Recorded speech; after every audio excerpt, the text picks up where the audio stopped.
সেই 1978 সালে মান্না দে গেয়েছিলেন, চাইলেই মনের মতো মন কি সবাই পায়। এখন অফিসারদের সাসপেনশন আর এফআইআর চেয়ে রাজ্য সরকারের যে জবাব নির্বাচন কমিশন পেয়েছে তাতে ইসির কারুর এই লাইনটা কিন্তু মনে আসা একটু অস্বাভাবিক নয়। আর সেই নিয়েই আমাদের প্রথম প্রশ্ন। কমিশনের নির্দেশ মানল না রাজ্য, সাসপেনশন থেকে এফআইআর, কোনো পদক্ষেপই নেওয়া হলো না 4 অফিসারের বিরুদ্ধে। ভোটের কাছ থেকে সরানো হলো মাত্র একজন AERO অস্থায়ী কর্মীকে। সংঘাতের জল কি এবার আদালতে গড়াবে? দ্বিতীয় প্রশ্ন। দক্ষতার সঙ্গে কাজ করছেন অফিসাররা, কঠোর ব্যবস্থা নিলে মনোবল ভাঙতে পারে, ভোটের কাজে যুক্ত থাকা অন্যদেরও। কমিশনকে পাঠানো চিঠিতে অফিসারদের প্রশংসা মুখ্য সচিবের, এই চাপানুতর কি আদৌ কাম্য? তৃতীয় প্রশ্ন। বিরোধীদের কমিশন অভিযান ঘিরে দিল্লিতে ধুমধুমার, মাঝপথেই আটক রাহুল প্রিয়াঙ্কা সহ বিরোধী সাংসদরা। সুষ্ঠু ভোটের জন্য কমিশনকে ঘিরে এই সংঘাত কি আদতে ক্ষতি করছে গণতন্ত্রে? চতুর্থ প্রশ্ন। 10 দিন পরেও বিহারে এসআইআর নিয়ে বিরোধীদের অভিযোগ শূন্য। অন্যদিকে তেজস্বীর মিথ্যে ধরা পড়ার পর এবার বিহারের বিজেপির উপমুখ্যমন্ত্রীর নামে দুটো ভোটার কার্ডের হদিশ। নাগরিকদের নীতি নির্ধারণের দায়িত্বে যারা, তারা নিজেরা কেন দায়িত্বশীল হবেন না? পঞ্চম প্রশ্ন। আরজিকর কাণ্ডে সঞ্জয় কি একমাত্র অপরাধী? এবার প্রশ্ন উঠল খোদ তৃণমূলের অন্দরমহল থেকে। আসল অপরাধী কে তা নিয়ে সংশয় প্রকাশ সাংসদ রচনা বন্দ্যোপাধ্যায় এবং 3 বারের বিধায়ক চিরঞ্জিত চক্রবর্তীর। অস্বস্তি বাড়ল শাসক দলে। তবে শুরুতেই দেখাবো 4 অফিসার সহ 5 জনের বিরুদ্ধে পদক্ষেপ গ্রহণ করতে নির্বাচন কমিশনের নির্দেশ মানলই না রাজ্য সরকার। দেখুন। আরও চরমে উঠল সংঘাত। সোমবার জাতীয় নির্বাচন কমিশনকে মুখ্য সচিব চিঠি দিলেন ঠিকই, কিন্তু রাজ্য সরকারের যে অফিসারদের বিরুদ্ধে এফআইআর করার বা সাসপেন্ড করার সুপারিশ কমিশন দিয়েছিল তাদের বিরুদ্ধে কোনো ব্যবস্থা নিল না রাজ্য সরকার। বুঝিয়ে দিল নির্বাচন কমিশনের নির্দেশ তারা মানছে না। কেবলমাত্র অভিযুক্ত একজন AERO এবং এক ডেটা এন্ট্রি কর্মীকে নির্বাচন সংক্রান্ত সমস্ত কাজকর্ম থেকে সরিয়ে দেবার কথা চিঠিতে জানালেন মুখ্য সচিব। বেনিয়মে অভিযুক্ত 2 জন WBCS অফিসারের নাম চিঠিতে উল্লেখ করল না সরকার। অর্থাৎ নির্বাচন কমিশনের সঙ্গে সংঘাতে আরও এক ধাপ এগোলো নবান্ন। ইলেকশন কমিশন এবার ডিসাইড করবে যে কি শাস্তি এদের দেওয়া দরকার। কারণ আজকে যদি এই ধরনের বুড়ো আঙুল দেখানো ইলেকশন কমিশনকে, এটা যদি পশ্চিমবঙ্গ দেখায় অ্যাজ অ্যান এক্সাম্পল, তাহলে এরপরে আরও বাকি যারা স্টেটস আছে তারাও এরকম করতে পারে। নির্বাচন কমিশনকে দেওয়া চিঠিতে মুখ্য সচিব লিখলেন, নির্বাচন কমিশনের চিঠি পাওয়ার পর এই বিষয়টি নিয়ে একটা অভ্যন্তরীণ তদন্ত এবং এখনকার প্রক্রিয়া খতিয়ে দেখার কাজ শুরু হয়েছে। পূর্ণাঙ্গ তদন্তের আগেই দক্ষতা ও নিষ্ঠার সঙ্গে কাজ করা এইসব অফিসারদের বিরুদ্ধে পদক্ষেপ করলে তা অসামঞ্জস্যপূর্ণ এবং কঠোর হতে পারে। এর ফলে শুধু এদেরই নয়, ভোটের কাজের দায়িত্বে থাকা অন্য অফিসারদেরও মনোবল ভেঙে যাবে। শেষে লেখা হয়েছে প্রথম পদক্ষেপ হিসেবে ময়নার AERO সুদীপ্ত দাস এবং ময়নার ডেটা এন্ট্রি অপারেটর সুরজিৎ হালদারকে নির্বাচন সংক্রান্ত সমস্ত কাজ থেকে সরিয়ে নেওয়া হয়েছে। রাজ্য সরকার জানিয়েছে তদন্তের পর পরবর্তী অ্যাকশন টেকেন রিপোর্ট পাঠানো হবে। যখন নির্বাচনী আচরণবিধি চালু হয়নি, লাগু হয়নি, তার অনেক দেরি আছে, তখন থেকে নির্বাচন কমিশন একে সরাও, ওকে এই করো, তাকে তাই করো, এগুলো বলতে পারে না। নির্বাচন কমিশন যে 4 অফিসারকে সাসপেন্ড করার সুপারিশ করেছিল তারা হলেন বারুইপুর পূর্ব বিধানসভা কেন্দ্রের ERO দেবোত্তম দত্ত চৌধুরী, সহকারী ERO তথাগত মণ্ডল, ময়না বিধানসভা কেন্দ্রের ERO বিপ্লব সরকার ও AERO সুদীপ্ত দাস। এই 4 জন আধিকারিক ছাড়াও casual data entry operator Surajit হালদারের বিরুদ্ধেও এফআইআর দায়ের করার সুপারিশ করেছিল কমিশন, কিন্তু তা মানল না রাজ্য সরকার। ওদের কাছে তো প্রাণভোমরা তারা যারা নির্বাচন প্রক্রিয়াটাকে ভিসিয়েট করবে। ফলে কিছুতেই নির্বাচন কমিশন বললেও রাজ্য সরকার তাদের সরাতে রাজি না, কারণ এরা চলে গেলে গুটি নড়ে যাবে। রাজ্য সরকারের এই অবস্থানের পর রাজ্যের মুখ্য নির্বাচনী আধিকারিকের দপ্তর সূত্রে পাল্টা প্রশ্ন। যেখানে নির্বাচন কমিশনের কাছে ভুয়ো নাম তোলার ডিজিটাল প্রমাণ রয়েছে, সেখানে রাজ্য সরকার আবার নতুন করে কি তদন্ত করবে? সিও দপ্তর সূত্রে খবর, রাজ্য সরকারের চিঠির পরিপ্রেক্ষিতে নির্বাচন কমিশন আইনি পরামর্শ নিচ্ছে। মুখ্য সচিবের বিরুদ্ধে পদক্ষেপ করতে পারে কমিশন, আদালতেরও দ্বারস্থ হতে পারে। কি ব্যবস্থা নেওয়া হবে তা নির্ভর করছে জাতীয় নির্বাচন কমিশনের উপরে। রুমা পাল, আশাবুল হোসেন ও দীপক ঘোষের রিপোর্ট, এবিপি আনন্দ। দেখুন, নজিরবিহীন সংশয় নেই, কিন্তু কথা হলো এই সংঘাতের পরিণতি কি। সব থেকে বড় কথা, যে অ্যাসেসমেন্টটা দুপক্ষ করছেন এই অফিসারদের নিয়ে, তা সম্পূর্ণ দুটো ভিন্ন মেরুর, একটা নর্থ পোল হলে আর একটা সাউথ পোল। আমি এই সংশয়ের জায়গাটা নিয়ে সুপ্রিম কোর্টের অবসরপ্রাপ্ত বিচারপতি জাস্টিস অশোক গাঙ্গুলির কাছে এই অনুষ্ঠানের শুরুতেই চলে যাব। জাস্টিস গাঙ্গুলি, আমি যদি শুধু এই অফিসাররা যাদের বিরুদ্ধে ব্যবস্থা নেওয়ার জন্য সুপারিশ করছে জাতীয় নির্বাচন কমিশন এবং যাদের কার্যত প্রশংসা করছে রাজ্য সরকার, আমি ঠিক কতটা তফাৎ দুপক্ষের এই দৃষ্টিভঙ্গির আপনাকে একটু পড়ে শোনাই। সুপারিশের যে চিঠি ইলেকশন কমিশন অফ ইন্ডিয়া পাঠিয়েছে, তাতে বলা হচ্ছে এরা potentially amount to criminal misconduct. আমি বলছি, এত বড় কথা বলা হচ্ছে যে potentially amount to criminal misconduct, আর উল্টো দিকে আজকে এ রাজ্যের মুখ্য সচিব বলছেন these officers who have consistently demonstrated sincerity and competence। আমি বলছি যে একই অফিসারদের নিয়ে দুটো সম্পূর্ণ ভিন্ন দৃষ্টিভঙ্গি, ভিন্ন মেরুর মতামত। প্রথম প্রশ্ন আপনার কাছে যেটা, সেটা হচ্ছে এই সংঘাতের পরিণতি কি হতে পারে, হোয়াট নেক্সট?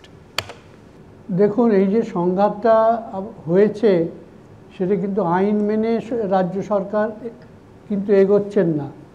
আপনি যে অর্ডারের কথা বললেন, যে অর্ডার ইলেকশন কমিশন দিয়েছেন, সে অর্ডারটা দেখলে বুঝতে পারবেন সে অর্ডারের হচ্ছে section 13cc of the representation of people অ্যাক্টে দিয়েছে। একদম সেই সেকশনটুকু পড়ে দিচ্ছি আমি, তাহলে কি বুঝতে ব্যাপারটা পরিষ্কার হবে। সেই সেকশনে বলেছে যে officers referred to in this part and or any other officer or staff employed in connection with the preparation, revision or correction of the electoral rolls and the conduct of all elections shall be deemed to be on deputation to the election commission for the period during which they are so employed। এবং যে সমস্ত অফিসাররা এইসব election role রিভিশনের কাজে যুক্ত থাকবেন, তারা for the time being election commission of ইন্ডিয়ার কাছে ডেপুটেশনে থাকবেন এবং তাদের উপরে কোনো ডিসিপ্লিনারি অ্যাকশন নেওয়ার ক্ষমতা সম্পূর্ণভাবে ইলেকশন কমিশনের আছে। এইটা কিন্তু রাজ্য সরকার ভুলে যাচ্ছেন এবং দেখছেন না। এখানে আর একটা কথা খুব আপনাদের মনে রাখতে হবে, যে এই যে রিপ্রেজেন্টেশন অফ পিপল অ্যাক্ট 1950, এটা হচ্ছে সেন্ট্রাল ল। এই সেন্ট্রাল লতে একটা এক্সিকিউটিভ ডিরেকশন এসছে by a constitutional authority, election commission of India. সেইটার সাংবিধানিক অবস্থাটা কোথায়, সেটা যদি আপনারা সংবিধানের 256 ধারা দেখেন তাহলেই বোঝা যাবে। 256 ধারায় কি বলছে দেখুন, বলছে the executive power of every state shall be so exercised as to ensure compliance with the laws made by Parliament and any existing law which will apply in the state। সুতরাং executive power of the state cannot act contrary to the laws made by Parliament। এখানে যে আইনটা হয়েছে 13cc, যার আন্ডারে এই অর্ডারটি 5ই August election commission of India দিয়েছে, সেটাকে অমান্য করা কিন্তু সাংবিধানিকভাবে বহির্ভূত কাজ হচ্ছে। কিন্তু সংবিধানে পরিষ্কার বলেছে the executive power of the state shall be so exercised as to ensure compliance with the laws made by Parliament। এবং এই নির্দেশনামা দিয়েছেন একটি সাংবিধানিক অথরিটি। জাস্টিস গাঙ্গুলি, এইখানে আমি একটু আপনাকে আরেকটু ডিটেলসে প্রশ্ন করব। অর্থাৎ আপনি বলছেন এই যে section 13 of representation of peoples act 1950, এটা এইভাবে স্পষ্ট করে বলা হচ্ছে যে shall be deem to be on deputation to the election commission for the period during which they are so employed. Fine.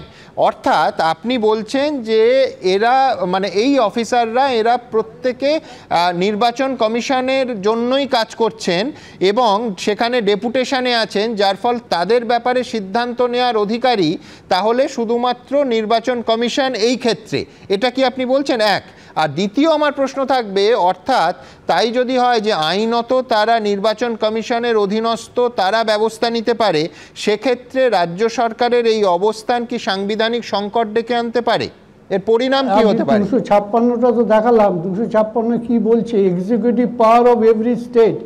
এখানে যে পাওয়ারটি এক্সারসাইজ করছেন চিফ সেক্রেটারি হিসেবে, executive power of the state লিখছেন, shall be so exercise as to ensure compliance with laws made by parliament. একদম representation of people act of parliamentary law. একদম এটাকে কি করে, and every existing law which apply in the state, এই representation of people একটা আমাদের স্টেটেতে apply করে? Can state of West Bengal say we are not under the representation of people act? বলতে পারে কি? যেখানে ফেডারেল স্ট্রাকচারে এটা একটা স্টেট ইউনিট। জাস্টিস গাঙ্গুলি, পরিণাম কি হতে পারে? এ তো স্টেট যে মানছে না বিষয়টা, এ তো পরিষ্কার স্পষ্ট, দিনের আলোর মতো স্পষ্ট। আমি বলছি এর পরিণাম কি হতে পারে? এর ব্যাখ্যা দেবে আদালতে গেলে, আদালতের ব্যাখ্যা দেবে আশা করি। কারণ একটা সাংবিধানিক সংকট তৈরি করছে।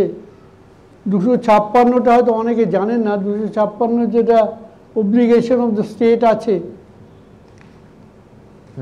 যে shall ensure compliance of this with this lodge of the parliament. তা না হলে তো ফেডারেল স্ট্রাকচার রাখা যায় না। এক একটা স্টেট এক একটা ধরনের তো অবস্থান নেবে, তাহলে তো সাংবিধানিক সংকট দেখা দেবে। আর অর্ডারটা এসছে একজন সাংবিধানিক অথরিটির কাছ থেকে, ইলেকশন কমিশন অফ ইন্ডিয়া। এগুলো তো বুঝতে হবে। অনেক ধন্যবাদ আপনাকে। আমরা কথা বললাম সুপ্রিম কোর্টের অবসরপ্রাপ্ত বিচারপতি জাস্টিস অশোক গাঙ্গুলির সঙ্গে। আমি এইখান থেকে আমার পরবর্তী বক্তা সুদীপ্ত দাশগুপ্তর কাছে যাব। জাস্টিস গাঙ্গুলি খুব স্পষ্ট করে দিলেন যে যুক্তরাষ্ট্রীয় কাঠামোর পক্ষে এই সিদ্ধান্ত রাজ্য সরকারের এটা পরিপন্থী, এটা সাংবিধানিক সংকট আনতে পারে। দেখুন, আমার মনে পড়ে যাচ্ছিল এই বিশেষ করে রাজ্য সরকারের চিঠিটা দেখে, যে দক্ষিণারঞ্জন মিত্র মজুমদারের ঠাকুরমার ঝুলিতে পড়েছিলাম নাকের বদলে নড়ুন। আজ নির্বাচন কমিশন রাজ্যের মুখ্য সচিবের যে চিঠিটা পেল, অনেকে বলছেন যে সেটাও অনেকটা নাকের বদলে নড়ুন, অনেকে বলছেন তাও বলা যায় না। কেন? 8ই অগাস্টের চিঠিতে নির্বাচন কমিশন স্পষ্ট বলেছিল যে অভিযুক্ত 4 অফিসারকে অবিলম্বে সাসপেন্ড করতে হবে, বিভাগীয় তদন্ত শুরু করতে হবে, ডেটা এন্ট্রি অপারেটর সহ 5 জনের বিরুদ্ধে এফআইআর করতে হবে। আর আজ মানে সোমবার দুপুর 3টের মধ্যে রিপোর্ট জমা দিতে হবে কমিশনকে। আজ রাজ্য সরকারের তরফে মুখ্য সচিব পরিষ্কার জানিয়ে দিলেন যে নির্বাচনের কাছ থেকে সরানো হচ্ছে শুধুমাত্র একজন অধস্তন কর্মচারীকে, তার কারণ ডেটা এন্ট্রি অপারেটর এমনিতেই অস্থায়ী কর্মী। সব থেকে তাৎপর্যপূর্ণ হলো 2 জন WBCS এক্সিকিউটিভ অফিসারের বিরুদ্ধে কোনো পদক্ষেপ গ্রহণ করছে না রাজ্য সরকার। বলা হলো যে নির্বাচন কমিশনের নির্দেশ অকারণে কঠোর একটা নির্দেশ, এবং যেটা নির্বাচনের কাজ যারা মন দিয়ে করছেন সামগ্রিকভাবে তাদের মধ্যে একটা ডিমোরালাইজিং ইম্প্যাক্ট পড়তে পারে। আমার পরবর্তী বক্তা সুদীপ্তর কাছে আমার প্রশ্ন থাকবে যে এই নজিরবিহীন সংঘাতে জল কোন দিকে গড়াচ্ছে? তাহলে কি কোনো এক পক্ষকে কোর্টে যেতে হবে? দেখুন, প্রথমেই বলি, কেন্দ্রীয় সরকার বলুন কি রাজ্য সরকার, যে কোনো সরকার চলে হলো কনস্টিটিউশনাল প্রিন্সিপালস আর মোরালিটির ওপর। এবার কোনো সরকার যদি মনে করে আমি সংবিধান মানব না, বা সংবিধানের যে মোরালিটি বা প্রিন্সিপালস আমি মানব না, আপনার তাহলে কোর্টে যাওয়া ছাড়া উপায় থাকবে না। এখানে প্রশ্ন হলো ইলেকশন কমিশন, আমি জাস্টিস গাঙ্গুলির সঙ্গে একটু দ্বিমত পোষণ করব। ইলেকশন কমিশন কিন্তু নিজে এখানে ব্যবস্থা নেয়নি, ওনারা রেকমেন্ড করেছে স্টেট গভর্নমেন্টকে যে বিং এই এরা আমার ডেপুটেশনে আছে, বাট এরা আপনাদের এমপ্লয়ি, এদের বিরুদ্ধে এই অভিযোগ, আপনারা ব্যবস্থা নিন। এবার প্রশ্ন হলো এই রেকমেন্ডেশন রাজ্য সরকার মানতে বাধ্য কি বাধ্য না? যদি কনস্টিটিউশনাল প্রিন্সিপালস আর মোরালিটি মেনে চলে, তাহলে রাজ্য সরকার এই রেকমেন্ডেশন মেনে দ্রুততার সঙ্গে ব্যবস্থা নেওয়া উচিত ছিল, বা এই সময়সীমার মধ্যে বলা উচিত ছিল যে আমরা এনকোয়ারি করেছি, আমরা এনকোয়ারিতেই রিপোর্ট পেয়েছি। এই ইচ্ছাকৃতভাবে কি করা হলো, একদম যে লাস্ট দিন সেই সময় জানিয়ে বলা হলো যে না আমরা নতুন করে এনকোয়ারি করব। কিন্তু প্রশ্ন হলো, যেখানে একটা কনস্টিটিউশনাল বডি আর্টিকেল 12 অথরিটি যদি বলে যে এখানে এই দুর্নীতি হয়েছে বা এই লোকেরা এই অন্যায় করেছে, তাহলে কি আরেকজন বলতে পারে যে না এটা করেনি, আমরা নতুন করে এনকোয়ারি করব? তার মানে একটা কনস্টিটিউশনাল অথরিটি আরেকটা কনস্টিটিউশনাল অথরিটির ওপর বিশ্বাস রাখছে না, এটা পুরোপুরি একটা কিন্তু ফেলিওর অফ কনস্টিটিউশনাল মেশিনারি। এবং এর পরবর্তী ধাপ যেদিক দিয়ে এগোচ্ছে, আজকে ইলেকশন কমিশনের কাছে কিন্তু কোর্টে গিয়ে মামলা করা ছাড়া আর কোনো উপায় নেই। যদি ইলেকশন কমিশন মনে করে যে আমরা যে রেকমেন্ডেশনস দিয়েছি সেটাকে বলবৎ করতে হবে, তাহলে কিন্তু কোর্টে মামলা করা ছাড়া কোনো উপায় নেই। এবং আজকে যদি ইলেকশন কমিশন এটা না করে, এটা কিন্তু সারা ভারতবর্ষে একটা প্রেসিডেন্ট হয়ে যাবে যে আমরা ইলেকশন কমিশন কোনো অর্ডার দিলে কোনো রাজ্য সরকার মানবে না। কারণ যেই রাজ্য সরকার মনে করবে যে আমি কনস্টিটিউশনস মোরালিটি বা কনস্টিটিউশনস প্রিন্সিপাল মানব না, তারা এটা মানবে না। কিন্তু বিষয়টা অন্য জায়গায় সুমনদা, দুটোই সাংবিধানিক মানে প্রতিষ্ঠান। একটা হচ্ছে সংবিধান অনুযায়ী বিপুল ক্ষমতা দিয়ে সুপ্রিম কোর্টের ভাষায় ওশান অফ পাওয়ার দিয়ে যে নির্বাচন কমিশন তৈরি করা হয়েছে, আর একটা হচ্ছে মুখ্যমন্ত্রী এবং তার ক্যাবিনেট সংবিধানকে শপথ নিয়েই তারা মুখ্যমন্ত্রিত্ব চালাচ্ছে। জাস্টিস গাঙ্গুলি বলছেন এই দুটোর সংঘাত কোথাও একটা যুক্তরাষ্ট্রীয় কাঠামোর উপর একেবারে একদম direct attack on the federal structure, এটা নিয়ে কোনো সন্দেহ নেই। কারণ আমরা যখন দেখি দুটো কনস্টিটিউশনাল অথরিটির মধ্যে একটা লড়াই লেগে গেছে, তখন আলটিমেটলি সাফার করবে কিন্তু জনগণ। এখানে দেখতে হবে যে কেন এইসব কেন করা হচ্ছে, আলটিমেটলি গণতন্ত্রকে রক্ষা করার জন্য। আজকে গণতন্ত্রকে রক্ষা করার জন্য ইলেকশন কমিশন বলছে প্রকৃতভাবে সঠিকভাবে ইলেকশন রোল যদি তৈরি না হয়, আলটিমেটলি গণতন্ত্রের যে উৎসব সেই উৎসব সঠিকভাবে পালন করা যাবে না। আর এখানে রাজ্য সরকার বলছে কি এরা সবাই ঠিকঠাকভাবে কাজ করছে, এর মনোবল ভেঙে যাবে। কিন্তু প্রশ্ন একটা, যদি কেউ স্বচ্ছতা সহকারে গণতন্ত্রকে বাঁচাতে চায়, তাহলে যদি অভিযোগ আসে তাদেরকে কি শুধু সরিয়ে দিতে হবে, তাদের বিরুদ্ধে ব্যবস্থা নিতে হবে না? তার মানে যদি কেউ ভুল করবে তার শাস্তি হবে, সেই ইলেকশন ডিউটি থেকে সরে যাবে। কিন্তু ভুলটা তো সে করেই যাচ্ছে, তার শাস্তিটা কি হবে? এই বিষয়ে রাজ্য সরকার কিন্তু কোনো সদুত্তর দিতে পারেনি। বেশ, ঠিক এইখানে আমি বলবো যে স্পিরিট অফ দ্য কনস্টিটিউশন, এইখানে সংবিধানের যে স্পিরিট সেটা কোথাও ধাক্কা লাগছে, আর সেটা ধাক্কা লাগলে সেটা গণতন্ত্রের পক্ষে শুভ হতে পারে না। কিন্তু এরপর কি হতে পারে, আমার পরবর্তী প্রতিবেদনে ব্যাখ্যা করার চেষ্টা করা হয়েছে যে এরপর কি ধরনের পরিস্থিতি তৈরি হতে পারে। দেখুন, সোমবার দুপুর ৩টের মধ্যে রিপোর্ট দিতে বলেছিল নির্বাচন কমিশন, সেই মতো উত্তরও দিল রাজ্য সরকার। কিন্তু নির্বাচন কমিশনকে লেখা মুখ্য সচিবের চিঠিতে স্পষ্ট করে দেওয়া হলো কমিশন রাজ্য সরকারের 4 অফিসারকে সাসপেন্ড করার নির্দেশ দিলেও তা এখনই মানছে না সরকার। এরপরই প্রশ্ন উঠছে, এবার কি পদক্ষেপ করবে নির্বাচন কমিশন? চিঠির পাল্টা ফের চিঠি, নাকি আদালতের দ্বারস্থ হবে কমিশন? রাজ্য সরকার যে দুজন মাঝারি র্যাঙ্কের সেই দুজন মাঝারি র্যাঙ্কের অফিসারকে তারা ইলেকশন থেকে সরিয়ে নিল, আর সুপিরিয়র সিনিয়রদের ব্যাপারে ওই লাইনটা বলে দিল যে তার হাজার কাজ আছে। ইলেকশন কমিশন আবার বলতে পারে যে করো। ইলেকশন কমিশন নিজে তো কখনো সাসপেন্ড করতে পারে না। সাসপেন্ড করতে গেলে অ্যাপয়েন্টিং অথরিটি, যিনি অ্যাপয়েন্ট করেছিলেন তিনি সাসপেন্ড করবেন, তিনি অ্যাকশন নেবেন। অতএব ইলেকশন কমিশন বলে যাক সকাল বিকেল। রাজ্য সরকার এই নির্বাচন কমিশনের যে সিদ্ধান্ত সেটাকে যদি চ্যালেঞ্জ করে, তাহলে আমি বলবো এটা গণতন্ত্র এবং গণতন্ত্রের এবং আমাদের নির্বাচন কমিশন তার যে কার্যকলাপ এর বিরুদ্ধে যাওয়া মানে হচ্ছে এটা সংবিধানের পরিপন্থী। এর আগে রাজ্য সরকারকে চিঠি দিয়ে নির্বাচন কমিশন বলেছিল এই 4 জন সরকারি অফিসার ভোটার তালিকায় ভুলভাবে নাম তুলেছেন, তারা শুধুমাত্র ইআরও কিংবা এইআরও হিসেবে দায়িত্ব পালনেই ব্যর্থ হননি, অন্যের হাতে লগইন সংক্রান্ত তথ্য তুলে দিয়ে ডেটা সুরক্ষা নীতিও লঙ্ঘন করেছেন। পাল্টা সোমবার নির্বাচন কমিশনকে লেখা চিঠিতে মুখ্য সচিব বললেন, কিছু কিছু ক্ষেত্রে সৎ বিশ্বাসে অধস্তন কর্মীদের নির্দিষ্ট কিছু কাজ দেওয়া হয়। অর্থাৎ নির্বাচন কমিশন বিষয়টিকে যেভাবে দেখছে, রাজ্য সরকার যে সেভাবে দেখছে না তা চিঠি থেকেই স্পষ্ট। পশ্চিমবঙ্গ সরকার যেটা করেছে সেটা হচ্ছে ইলেকশন কমিশনের কথাটা শুনেছে এবং শোনেন। এই রকম সাংবিধানিক সংকটের জায়গা যেখানে একটা এগ্রিমেন্ট আছে, যে এগ্রিমেন্টটা হচ্ছে যে ইলেকশন কমিশন নির্বাচন সংক্রান্ত সমস্ত বিষয়ে তার সর্বাধিক ক্ষমতা এবং ইলেকশন কমিশনের কথা সমস্ত সরকার শুনবে, মনে হচ্ছে এটাকে সুপ্রিম কোর্টের দিকেই ঠেলে নিয়ে যাওয়া হবে এবং সুপ্রিম কোর্টকে এখানে রায় দিতে হবে যে কি হয়। ভোট এখনো দূর, কিন্তু সংঘাত এখন থেকেই চরমে। জল শেষ অবধি কত দূর গড়ায় সেটাই দেখার। কৃষ্ণেন্দু অধিকারী ও সৌভিক মজুমদারের রিপোর্ট, এবিপি আনন্দ।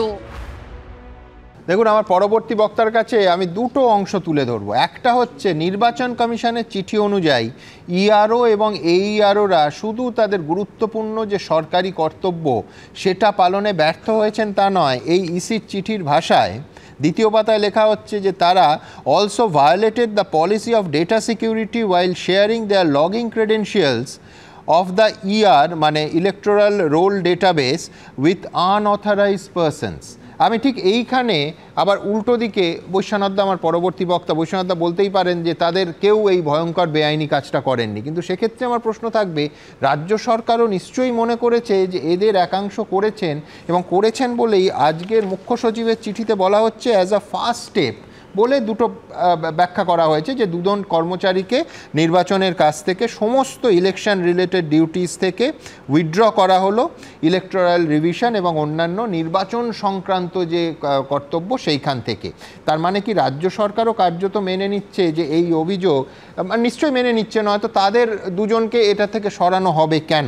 অর্থাৎ বৈশ্বনাথদা কি মানছেন যে গোলমাল কোথাও একটা আছে? আজকে মুখ্য সচিবের চিঠিতেও এই দুজনের ক্ষেত্রে এই শাস্তির ব্যবস্থাটাই সরানোটা কোথাও একটা ইঙ্গিত করছে যে একটা গোলমাল কোথাও রয়েছে, মানবেন? দেখুন, কমিশনের নির্বাচন কমিশন 4 আগস্ট একটা চিঠি দিয়েছিল। হ্যাঁ, আজকে সেই চিঠির উত্তরে মুখ্য সচিব জানিয়েছেন যে দুজনকে বাদ দিয়ে বাকিদের ব্যাপারে তদন্ত হবে, পূর্ণাঙ্গ তদন্ত হবে, তারপরে অ্যাকশন টেকেন রিপোর্টটা ইসিআইকে জানানো হবে। এটা আজকে চিঠিতে তিনি জানিয়েছেন। না, 4 পর ডিটেলস নির্বাচন কমিশনের এই সুপারিশ এবং অপরাধ সংক্রান্ত চিঠি, যেটা নির্বাচন কমিশন অপরাধ মনে করছেন, সেটা হচ্ছে 8ই আগস্ট, 8 আগস্ট। 8 আগস্ট। আপনি আজকে এরপরে কতকগুলি বিশেষজ্ঞর মতামত নিলেন, তার মধ্যে আপনি অশোক গাঙ্গুলিকে দেখালেন, জহর সরকারকে দেখালেন, আরও দীপঙ্কর ভট্টাচার্য, আরও কাউকে দেখালেন। তো আমি যেটা দেখতে পেলাম, যেটা খুঁজতে পারলাম, যে কারুর বিরুদ্ধে অভিযোগ থাকলে অভিযোগের ওপরে দাঁড়িয়ে তারা সুপারিশ করেছেন, সেই সুপারিশটার রাজ্য সরকার তার এখতিয়ার থেকে সেটাকে তদন্ত করবে, তদন্ত করে তার অ্যাকশন টেকেন রিপোর্টটা সে পাঠাবে। আচ্ছা, জাতীয় নির্বাচন কমিশনের একটা শব্দে আমার শুধু আপত্তি আছে। আপনি সুপারিশটা যেহেতু বললেন, এটা কিন্তু ইসি বলছে যে এটা নির্দেশ, কারণ এই অফিসাররা ডেপুটেশনে তাদের আন্ডারেই কাজ করছেন। আপনার কথার সঙ্গে আমার কথার মিল নাও হতে পারে, কিন্তু আমি এটাকে সুপারিশ আমার কথা না, এটা নির্বাচন কমিশন। নির্বাচন কমিশন আবার 100টা প্রশ্ন আছে। নির্বাচন কমিশন কিন্তু নিজে ডাইরেক্ট কোনো অ্যাকশন নিতে পারবেন না, বিকজ এখানে একটা ইলেক্টেড গভর্নমেন্ট আছে, 10 মাস এখনো নির্বাচনের বাকি আছে, তার আগে 10 মাস আগে নির্বাচিত সরকারের কোনো সিদ্ধান্ত নির্বাচন কমিশন হস্তক্ষেপ করতে পারবেন কিনা, এটা একটা আইনি প্রশ্ন থেকে যাচ্ছে। আর জাতীয় নির্বাচন কমিশনের বিরুদ্ধে আজকেও তো পার্লামেন্টে বিভিন্ন রাজনৈতিক দলের পার্লামেন্টের মেম্বাররা প্রতিবাদ করেছেন, তার মধ্যে 3 জন মহিলা এমপিকে আক্রান্ত হতে দেখা গেছে, তাদের ওপর আক্রমণ হয়েছে, দিল্লি পুলিশ আক্রমণ করেছে, অমিত শাহের পুলিশ আক্রমণ করেছে। জাতীয় নির্বাচন কমিশন যে ভোটার লিস্টে কারচুপি করছে এই অভিযোগও তো উঠেছে। এই মানে না যে ওনারা যা বলবেন সেটা বেদবাক্যের মতো আমাদের মেনে নিতে হবে। ওনারা মহারাষ্ট্রে কারচুপি করেছেন, ওনারা দিল্লিতে কারচুপি করেছেন, ওনারা বিহারের ভোটারদের নাম বাদ দিয়ে কারচুপি করেছেন। জাতীয় নির্বাচন কমিশনের মাথায় বসানো হয়েছে অমিত শাহের সচিবকে, তিনি চেষ্টা করছেন বিজেপিকে ফেভার করার। এবং এটা শুধু আমাদের কথা নয়, সমস্ত বিজেপি বিরোধী রাজনৈতিক দল এই একই সুরে আজকে পার্লামেন্টের বাইরে দাঁড়িয়ে একই সুরে কথা বলেছেন। আজকে এখানে দাঁড়িয়ে যদি আলাদা কেউ কথা বলেন তাহলে প্রসঙ্গান্তর হয়ে যাবে, কিন্তু বিজেপিকে ফেভার করছে জাতীয় নির্বাচন কমিশন, তাদেরকে এটা কিন্তু এই বাক্যটা হচ্ছে সৌম্যর জন্য অগ্রিম সতর্কীকরণ।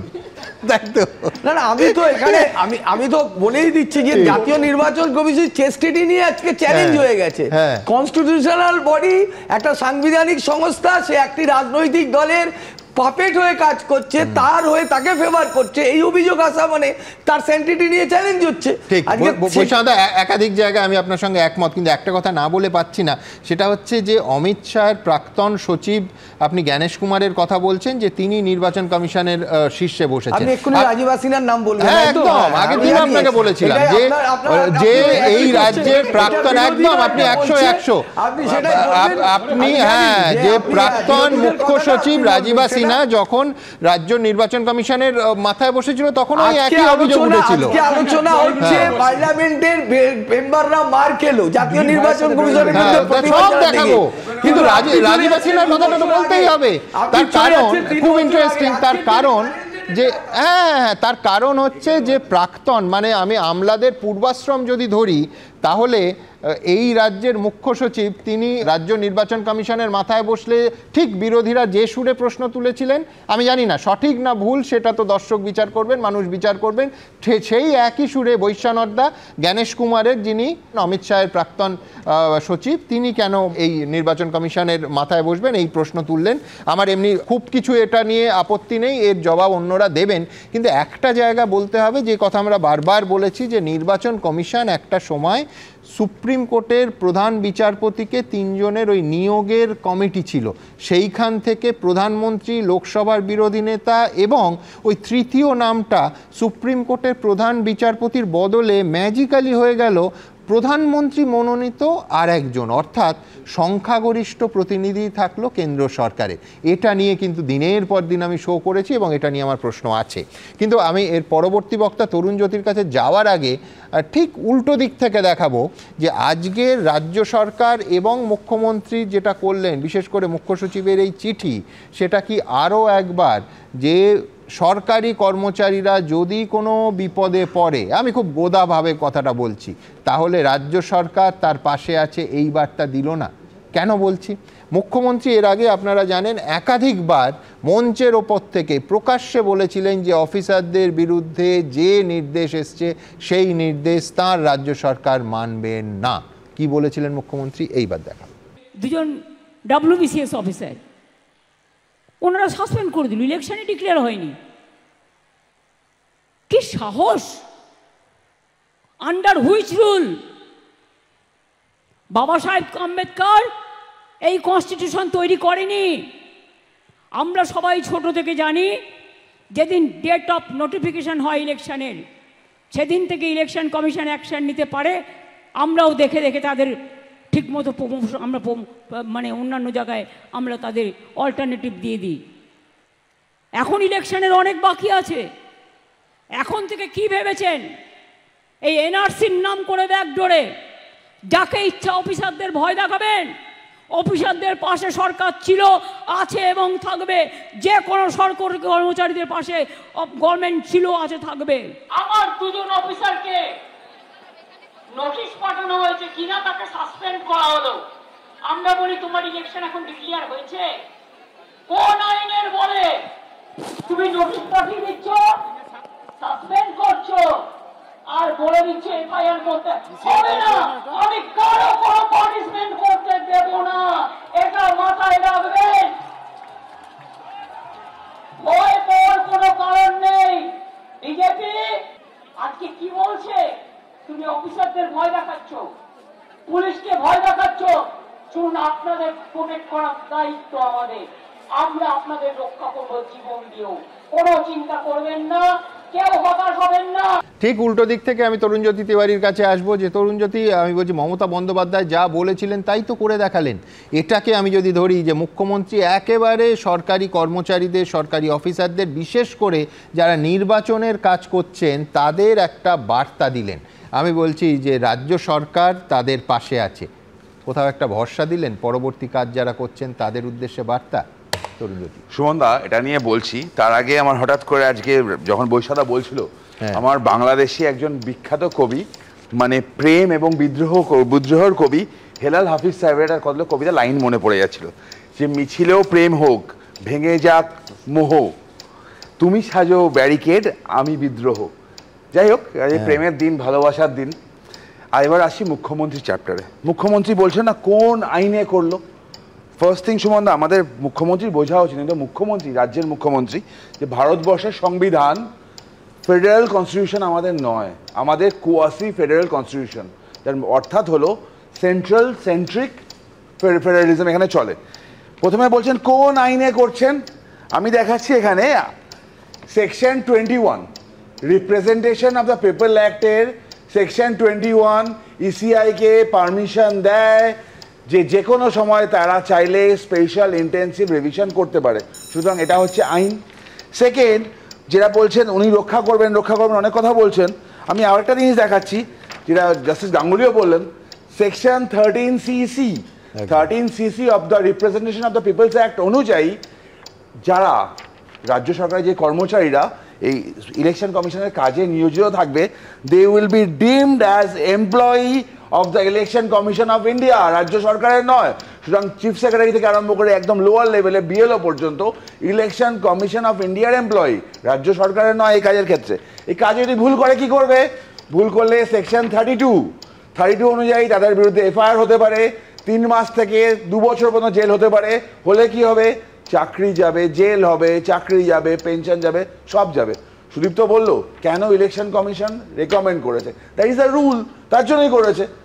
আমি আমার subordinate, election commission India subordinate হচ্ছে চিফ সেক্রেটারি, সাবঅর্ডিনেটকে বলেছে তুমি স্টেপ নাও, অ্যাজ পার রুল করেছে, কোনো আপত্তি সেখানে কিছু নেই। সুপ্রিম কোর্ট একবার নয় বারবার বলে দিয়েছে যে Mohinder Singh Gill versus central election commission 1978 সালে সুপ্রিম কোর্ট বলেছিল ইলেকশন কমিশনের অথরিটি যে প্যারামাউন্ট, রাজ্য অবস্ট্রাক্ট করতে পারবে না। এসি যোশী ভার্সেস শিবন পিল্লাই 1984 সালে বলে দিয়েছিল কন্ট্রোল অফ ইলেকশন প্রসেস পুরোটাই ইলেকশন কমিশনের আন্ডারে পড়ে। লক্ষ্মীচরণ সিং ভার্সেস হাসানুজ্জামান 1985 বলেছিল ইলেকট্রাল রোল রিভিশনের ক্ষেত্রে কোনো কোর্ট ইন্টারফেয়ার করতে পারবে না। তার জন্য এখনো পর্যন্ত তুমি যে কটা বললে, অর্থাৎ নির্বাচন কমিশনকে এরপর কোর্টের দরজায় নাড়তে হবে। না আসছে, আমি এখানেই আসছি। রাজ্য সরকার তো চিঠি দিয়ে দিয়েছে, আসছে, কারণ করতে হবে না। কেন করতে হবে না? আর্টিকেল 324 পাওয়ার দেয়। রাজ্য সরকার মমতা বন্দ্যোপাধ্যায়রা সুইসাইড করে আত্মহত্যা করার জায়গা খোঁজার চেষ্টা করছে, রাজনৈতিক আত্মহত্যা। কিরকম? উনি একটা কনস্টিটিউশনাল ক্রাইসিস তৈরি করার চেষ্টা করছেন। কনস্টিটিউশনাল ক্রাইসিস যদি হয়, কনস্টিটিউশনাল বডিকে কাজ করতে দেওয়া হবে না। ক্রাইসিস হলে obviously election commission of India যাবে প্রেসিডেন্টের কাছে for implementation of the president rule. মুখ্যমন্ত্রী সেটাই চাইছেন। ইলেকশন কমিশন এক সেকেন্ড তোমার এখানেই থামা। মুখ্যমন্ত্রী সেটাই চাইছেন, তার কারণ মুখ্যমন্ত্রী এরপর আমি যদি এই ব্যাখ্যাটা দিই যে মুহূর্তে রাষ্ট্রপতি শাসন পশ্চিমবঙ্গে যদি জারি হয় তোমার কথা অনুযায়ী, তাহলে শহীদের মর্যাদা পাবে তৃণমূল কংগ্রেস। সেটাই চাইছে, কিন্তু হবে না। ইলেকশন আমি আবার বলে দিচ্ছি, যখন এসআইআর এর কাজ হবে, এক এক করে আর্টিকেল তুলে এক একটা করে সেকশন তুলে বললাম। এসআইআর এর যখন কাজ হবে, যারা এমপ্লয়ি দেখছো, যাদেরকে মুখ্যমন্ত্রী মনে করছেন তার এমপ্লয়ি, তারা অ্যাকচুয়ালি ইলেকশন কমিশন অফ ইন্ডিয়ার এমপ্লয়ি। কেউ পাগল না। মডার্ন ডের কালিদাস কেউ না সুমনদা, যে গাছে বসবে সেই ডালটা কাটবে। দুটো তো অপশন হয়, হচ্ছে এটা আনআনসার থেকে যাবে, আর দ্বিতীয় হচ্ছে তোমার অপশন, যে তোমার অপশন রাষ্ট্রপতি শাসন জারি, চাকরি যাবে। সেটা হলে তৃণমূলের না। সিম্পল হিসাব হচ্ছে চাকরি যাবে। সবাই জানে তাদের টেনিওরটা মমতা বন্দ্যোপাধ্যায় 5 বছর পর থাকবে কি থাকবে না কেউ জানে না। 26-এ ফিরবার চান্স সব থেকে বেশি, যার যখন ইসিআরটা হলে, মানে এসআইআরটা হলে 26-এ তিনি ফিরবেও না। সেরকম জায়গায় দাঁড়িয়ে শেষ করবো। আর এই ডারো মত করে অনেক কিছু চলছে, তো আমার বলা উচিত না আজকে যে সৌম্যদা আজ নিশ্চয়ই বলবে, রাহুল গান্ধীকেও বলবো, ডারো মত। আপনাকে বারবার চিঠি করেছে ওথ নিয়ে বলার জন্য, যে প্রমাণ আপনি বলছেন প্রেস কনফারেন্স করে, সেগুলো না করে একটু অ্যাজ পার লেটার ওথ নিয়ে অ্যাজ পার ফর্মাল কমপ্লেনটা করুন। আমি বিহারে একদম আলাদা করে আসবো, কিন্তু তার আগে তরুণের উইশফুল থিঙ্কিং নিয়ে বৈশ্বনাথ চট্টোপাধ্যায়। অমিত শাহ বলেছিল 200 পার, সেখানে 77 হয়েছিল, ঝিলকাউস পার হয়ে গেছিল। আবার এখানে এসআইআর দেখিয়ে ভাবছে জুজুর ভয় দেখাচ্ছে নাকি? এখানে যা কিছু তৃণমূল ছাড়া আর কেউ জিতবে না। সংবিধান যতবার নির্বাচন হবে, তার আগে আমি এতবার হলো যে দিল্লিতে বিরোধীদের কমিশন অভিযান আজকে এতবার রেফারেন্স হলো, আমি দ্রুত একবার একটা মূল প্রতিবেদন দেখিয়ে নিই, তারপর এই নিয়েই আলোচনায় ফিরবো। দেখুন,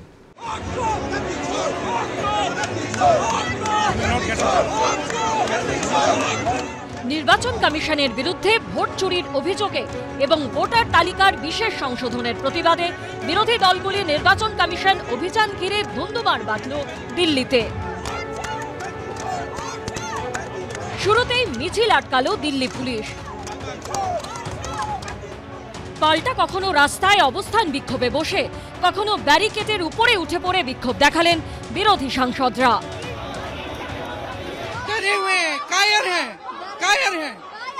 सरकार कायम है। आप चुनाव जीतोगे तो सारा विषय सही है, अब चुनाव हारोगे ये सारा विषय की अव्यवस्था आपको ध्यान में आती है। পরিস্থিতি আরো উত্তপ্ত হয়ে উঠলে আটক করা হয় রাহুল গান্ধী, প্রিয়ঙ্কা গান্ধী সহ বহু বিরোধী সাংসদকে। বিহার রাজ্যে যেখানে 7 থেকে 8 কোটি ভোটার, 65 লাখ ভোটার মানে প্রায় 10% ওরা বাদ দিয়ে দিয়েছে। এরপরে এরা বাংলায় করবে, এরা প্রত্যেকটা রাজ্যে ভাবে চুরি করে ভোটে জিতেছে। যদি এই এসআর এর মাধ্যমে যেভাবে একের পর এক অনুপ্রবেশকারী মুসলিমদের নাম বাদ চলে যাচ্ছে, এই নাম বাদ চলে গেলে তো তৃণমূল কংগ্রেস সকল বিরোধীদের তো অসুবিধে।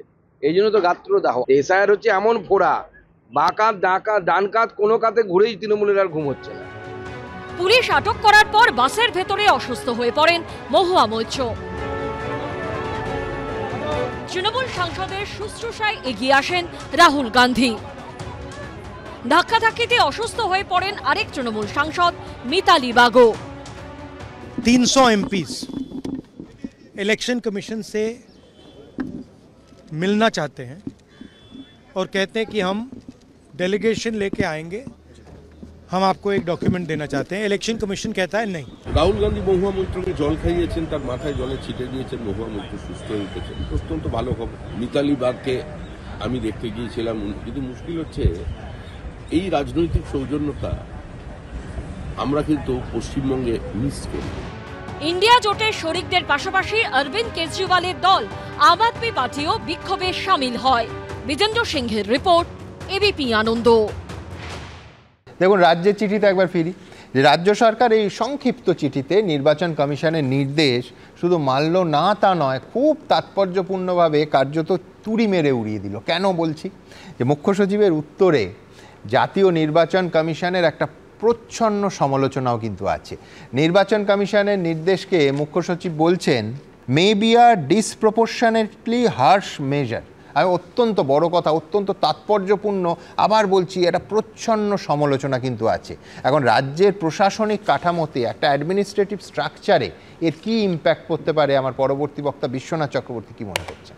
দেখুন সুমনদা, নির্বাচন কমিশন বনাম রাজ্য সরকারের লড়াইয়ে রাজ্য সরকার বা মমতা বন্দ্যোপাধ্যায় জয়ী হয়েছে প্রথম রাউন্ডে এবং সরাসরি পরাজয় ঘটেছে ইলেকশন কমিশনের। মমতা বন্দ্যোপাধ্যায় প্রথম রাউন্ডের শেষে 100তে 100 পেয়েছেন আর 0 পেয়েছে হলো নির্বাচন কমিশন। আমি সাংবিধানিক রীতিনীতি, নিয়ম নীতির উপর ভিত্তি করে যুক্তরাষ্ট্রীয় কাঠামো চলে।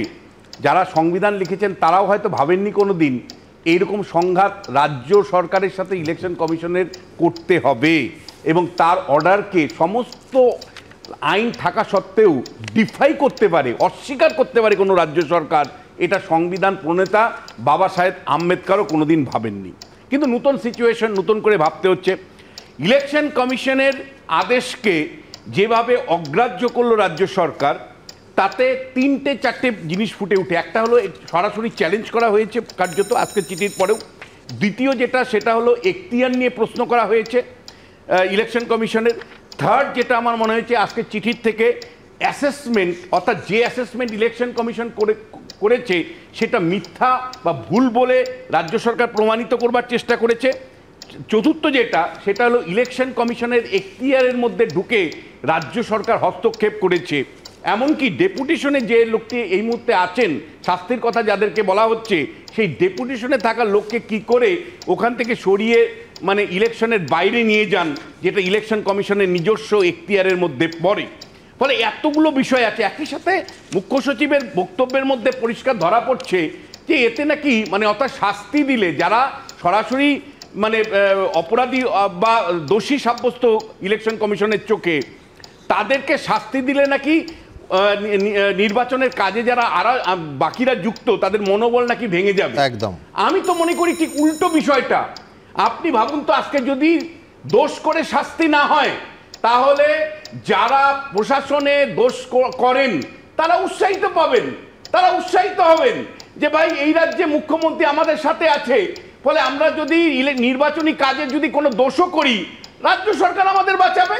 ফলে অপরাধীরা তো উৎসাহিত হবেন, যারা দোষ করেন তারাই মুখ্য সচিবের চিঠির পরে আরো উৎসাহিত বোধ করবেন যে আমরা যদি কোনো ভুল ত্রুটি বিচ্যুতি করি, তারপরেও আমরা প্রশাসনে বহাল তবিয়তে থাকবো, কারণ আমাদের কাছে মুখ্য সচিব আছে, মুখ্যমন্ত্রী আছেন, ফলে তারা কেন নিজেদেরকে রেকটিফাই করবেন?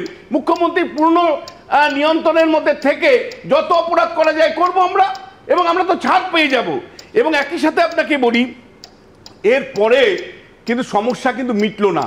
অবশ্যই আমি মনে করি যে এরপরে ইলেকশন কমিশনের কাছে একটা রাস্তা আছে, দুটো রাস্তা আছে। প্রথম রাস্তাটা হলো সুপ্রিম কোর্টে গিয়ে পরিষ্কার আইন দেখিয়ে বলা, কিন্তু তারপরেও আমি মনে করি যে প্রত্যেকটা ক্ষেত্রেই মানে শেষ পর্যন্ত শাস্তি বিধানটা কিন্তু প্রশাসনিকভাবেই দিতে হবে। ইলেকশন কমিশনের কোনো এখতিয়ার সরাসরি নেই এখানে। ইলেকশন কমিশন রিকমেন্ডেটরি বডি, অর্থাৎ সুপারিশকারী বডি, যেমন করে হাইকোর্ট সুপ্রিম কোর্ট সুপারিশ করতে পারে, কিন্তু কার্যযুক্ত করে প্রশাসন, অর্থাৎ রাজ্য প্রশাসন বা কেন্দ্রীয় প্রশাসন। ফলে এখানেও কিন্তু আমি বলছি সুপ্রিম কোর্ট যখন আদেশ দিবে, আবার ইলেকশন কমিশনের পক্ষে আদেশ দিবে, সেটাও কিন্তু কার্যকারী ওই চিফ সেক্রেটারির মাধ্যমেই করতে হবে। দ্বিতীয় সম্ভাবনাটা আছে, সেটা হলো সমঝোতার সম্ভাবনা। সেই সমঝোতার সম্ভাবনা কি? আইএস অফিসারদের মধ্যে, সে রাজ্যের মুখ্য সচিব, ওখানে আছে আরেকজন আইএস অফিসার, মুখ্য নির্বাচনী আধিকারিক, মুখ্য নির্বাচন কমিশনার, তিনিও আইএস অফিসার। ফলে আইএস অফিসারদের মধ্যে একটা বন্ড থাকে, আইপিএস অফিসারদের মধ্যে একটা বন্ড থাকে, সেই বন্ডে একে অপরকে ছাড়ে।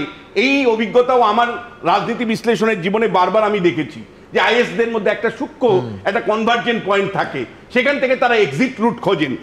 থার্ড যেটা রাজনৈতিক সমঝোতার জায়গাটা আমি বলছি, রাজনৈতিক সমঝোতা আরেকটা জায়গা, যে সারা রাজ্যে সারা দেশে ইলেকশন কমিশনকে সামনে রেখে এবং সমস্ত বিরোধী ঐক্যবদ্ধ হয়েছে।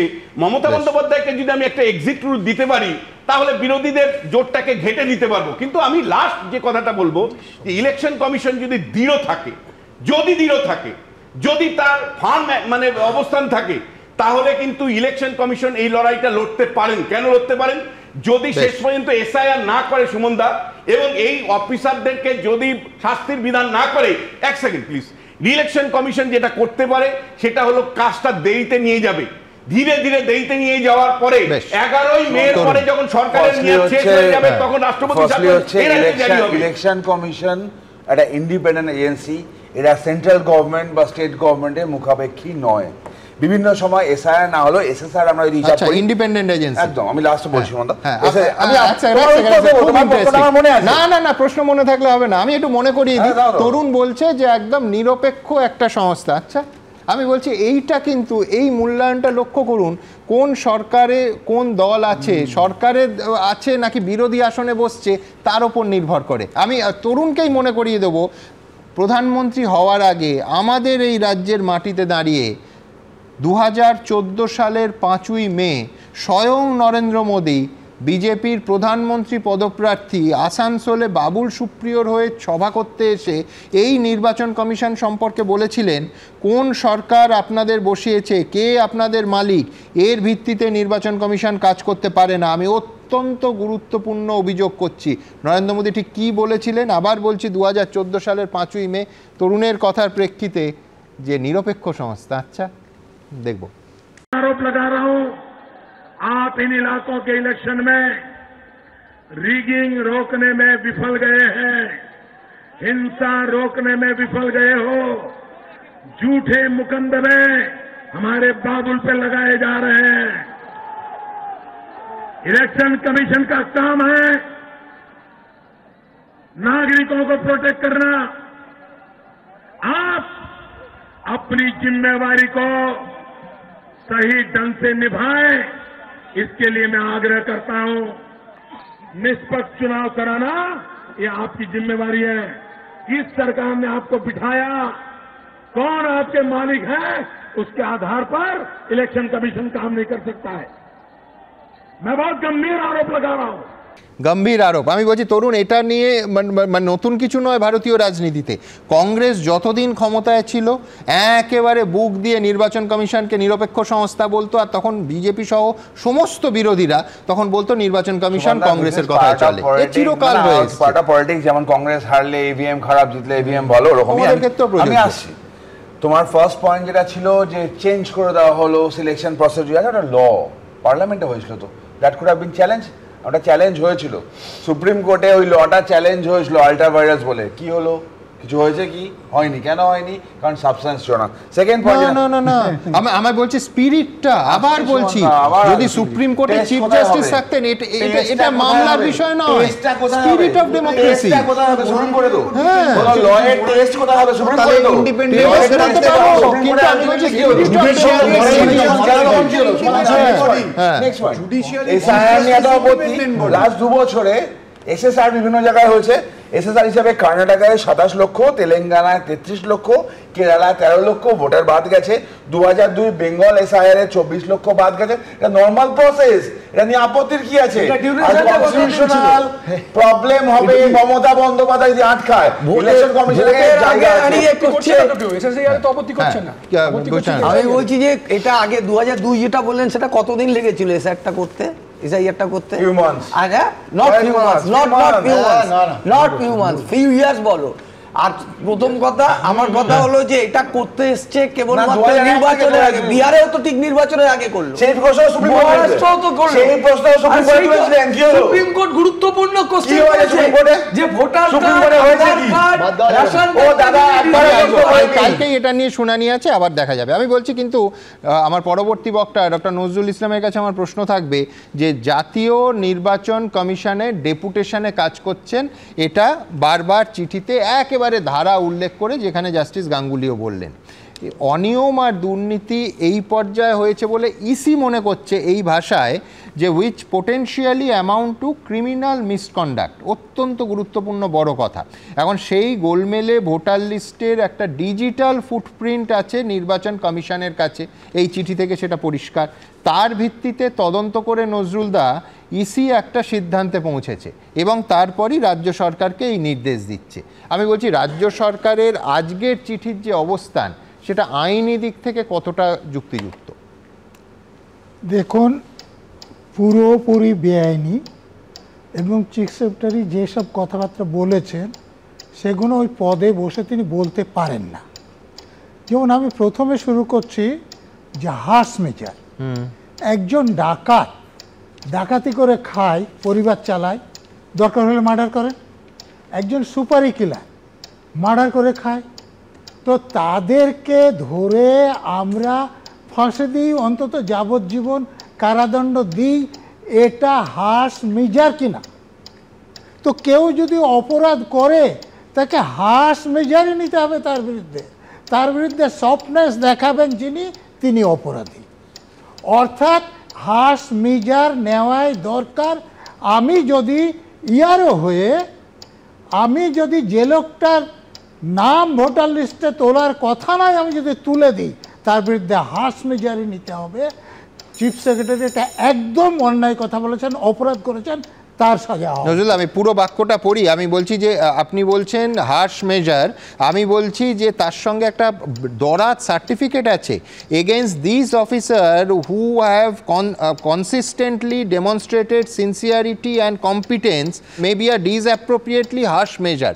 মানে আমি বলছি শুধু হয়তো অকারণে কঠোর যে পদক্ষেপ তা নয়, বলছেন যে তারা সিনসিয়ারিটি এবং কম্পিটেন্সের সঙ্গে এই কার্য সমাধান করেছেন, অর্থাৎ সার্টিফিকেট জোড়া আছে। উনি কি বলেছেন যে সিনসিয়ারিটি এবং কম্পিটেন্স ইয়ারও হিসেবে তার ডিউটির জন্য দেখিয়েছেন? বলেছেন কি? এটা আপনি ব্যাখ্যা করছেন না, আমি একদম সঠিক ব্যাখ্যা করছি। মুখ্যমন্ত্রী যেটা চাইছেন যে আমাদের ভোটে জিততে হবে, যারা মারা গেছে তাদের নাম ভোটার লিস্টে থাকতে হবে, একটা নামও বাদ দিতে দেবে না। যারা অস্তিত্ব নাই, আপনারাই তো গিয়ে বর্ধমানে মঙ্গলকোটে দেখাননি যে সে লোকের অস্তিত্ব নেই, তাদের নাম ভোটার তালিকা আছে, বহু জেলায় দেখিয়েছি না। তো এইটা মুখ্যমন্ত্রী বলছেন একটা নাম বাদ দিতে দেবো না। ওরা তো এরকম যে লোক নাই তাদের নাম ভোটার লিস্টে তুলে দিয়েছে। তো মুখ্যমন্ত্রী যেটা চাইছে সেই চাওয়ার প্রতি তো ওরা যথেষ্ট সিনসিয়ারিটি এবং কম্পিটেন্স দেখিয়েছে।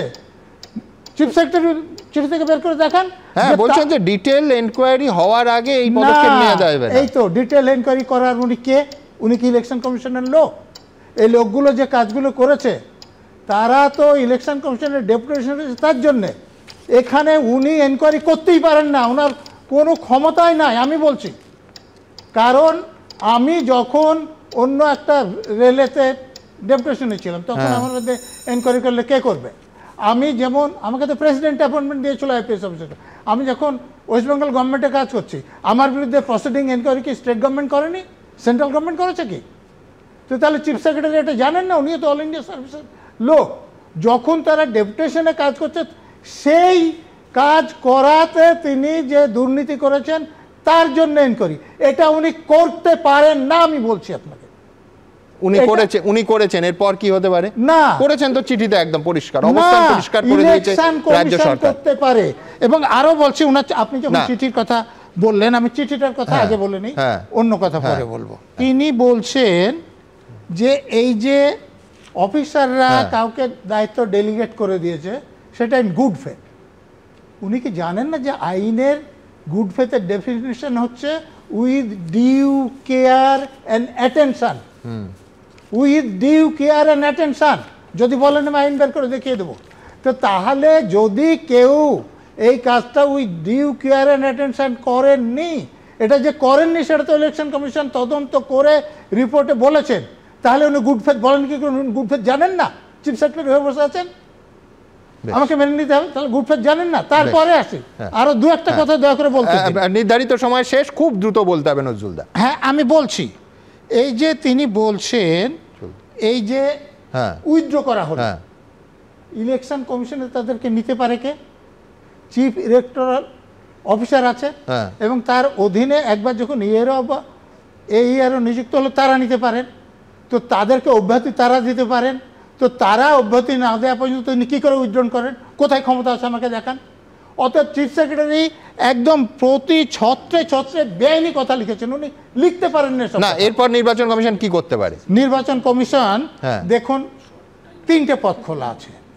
প্রথম পথ হচ্ছে আপনি যদি 355-56 ধারা দেখেন, 365 নম্বর ধারাতে পরিষ্কার বলা আছে যে কেন্দ্রীয় সরকার যদি কোনো নির্দেশ দেয় রাজ্য যদি পালন না করে তাহলে ধরে নিতে হবে যে রাজ্যের কাজ সংবিধান অনুসারে চালানো যাচ্ছে না, অতএব সেখানে রাষ্ট্রপতি শাসন জারি করা যাবে। এবং এটা শুধু কেন্দ্রীয় সরকার না, ইলেকশন কমিশন আপনি ইন্ডিপেন্ডেন্ট না মানতে পারেন কিন্তু এটা কনস্টিটিউশনাল বডি তো মানবেন। কনস্টিটিউশনাল বডি একটা ডাইরেকশন দিয়েছেন, রাজ্য সরকার সেটা মানছে না, এর ক্ষমতা আছে আইনত দেওয়ার, তো তাহলে রাষ্ট্রপতি শাসন জারি হতে পারে। দ্বিতীয়ত আর একটা আপনি 324 দেখুন, যেটা আমাদের সব জানতা মুখপাত্র বা আমাদের এলএলবি মুখ্যমন্ত্রী বললেন যে নির্বাচন এখনো ডিক্লেয়ার হয়নি।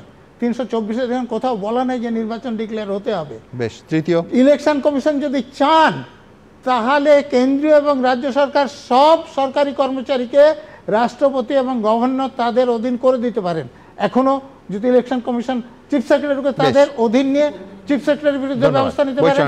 তৃতীয় পন্থাও আছে। এই যে উনি যে কথাগুলো বলছেন এখানটা ওনার ব্যাখ্যাটা ওনার মতো করে উনি করছেন, তো উনি ওনার মনে হচ্ছে যে এটা লিগ্যাল।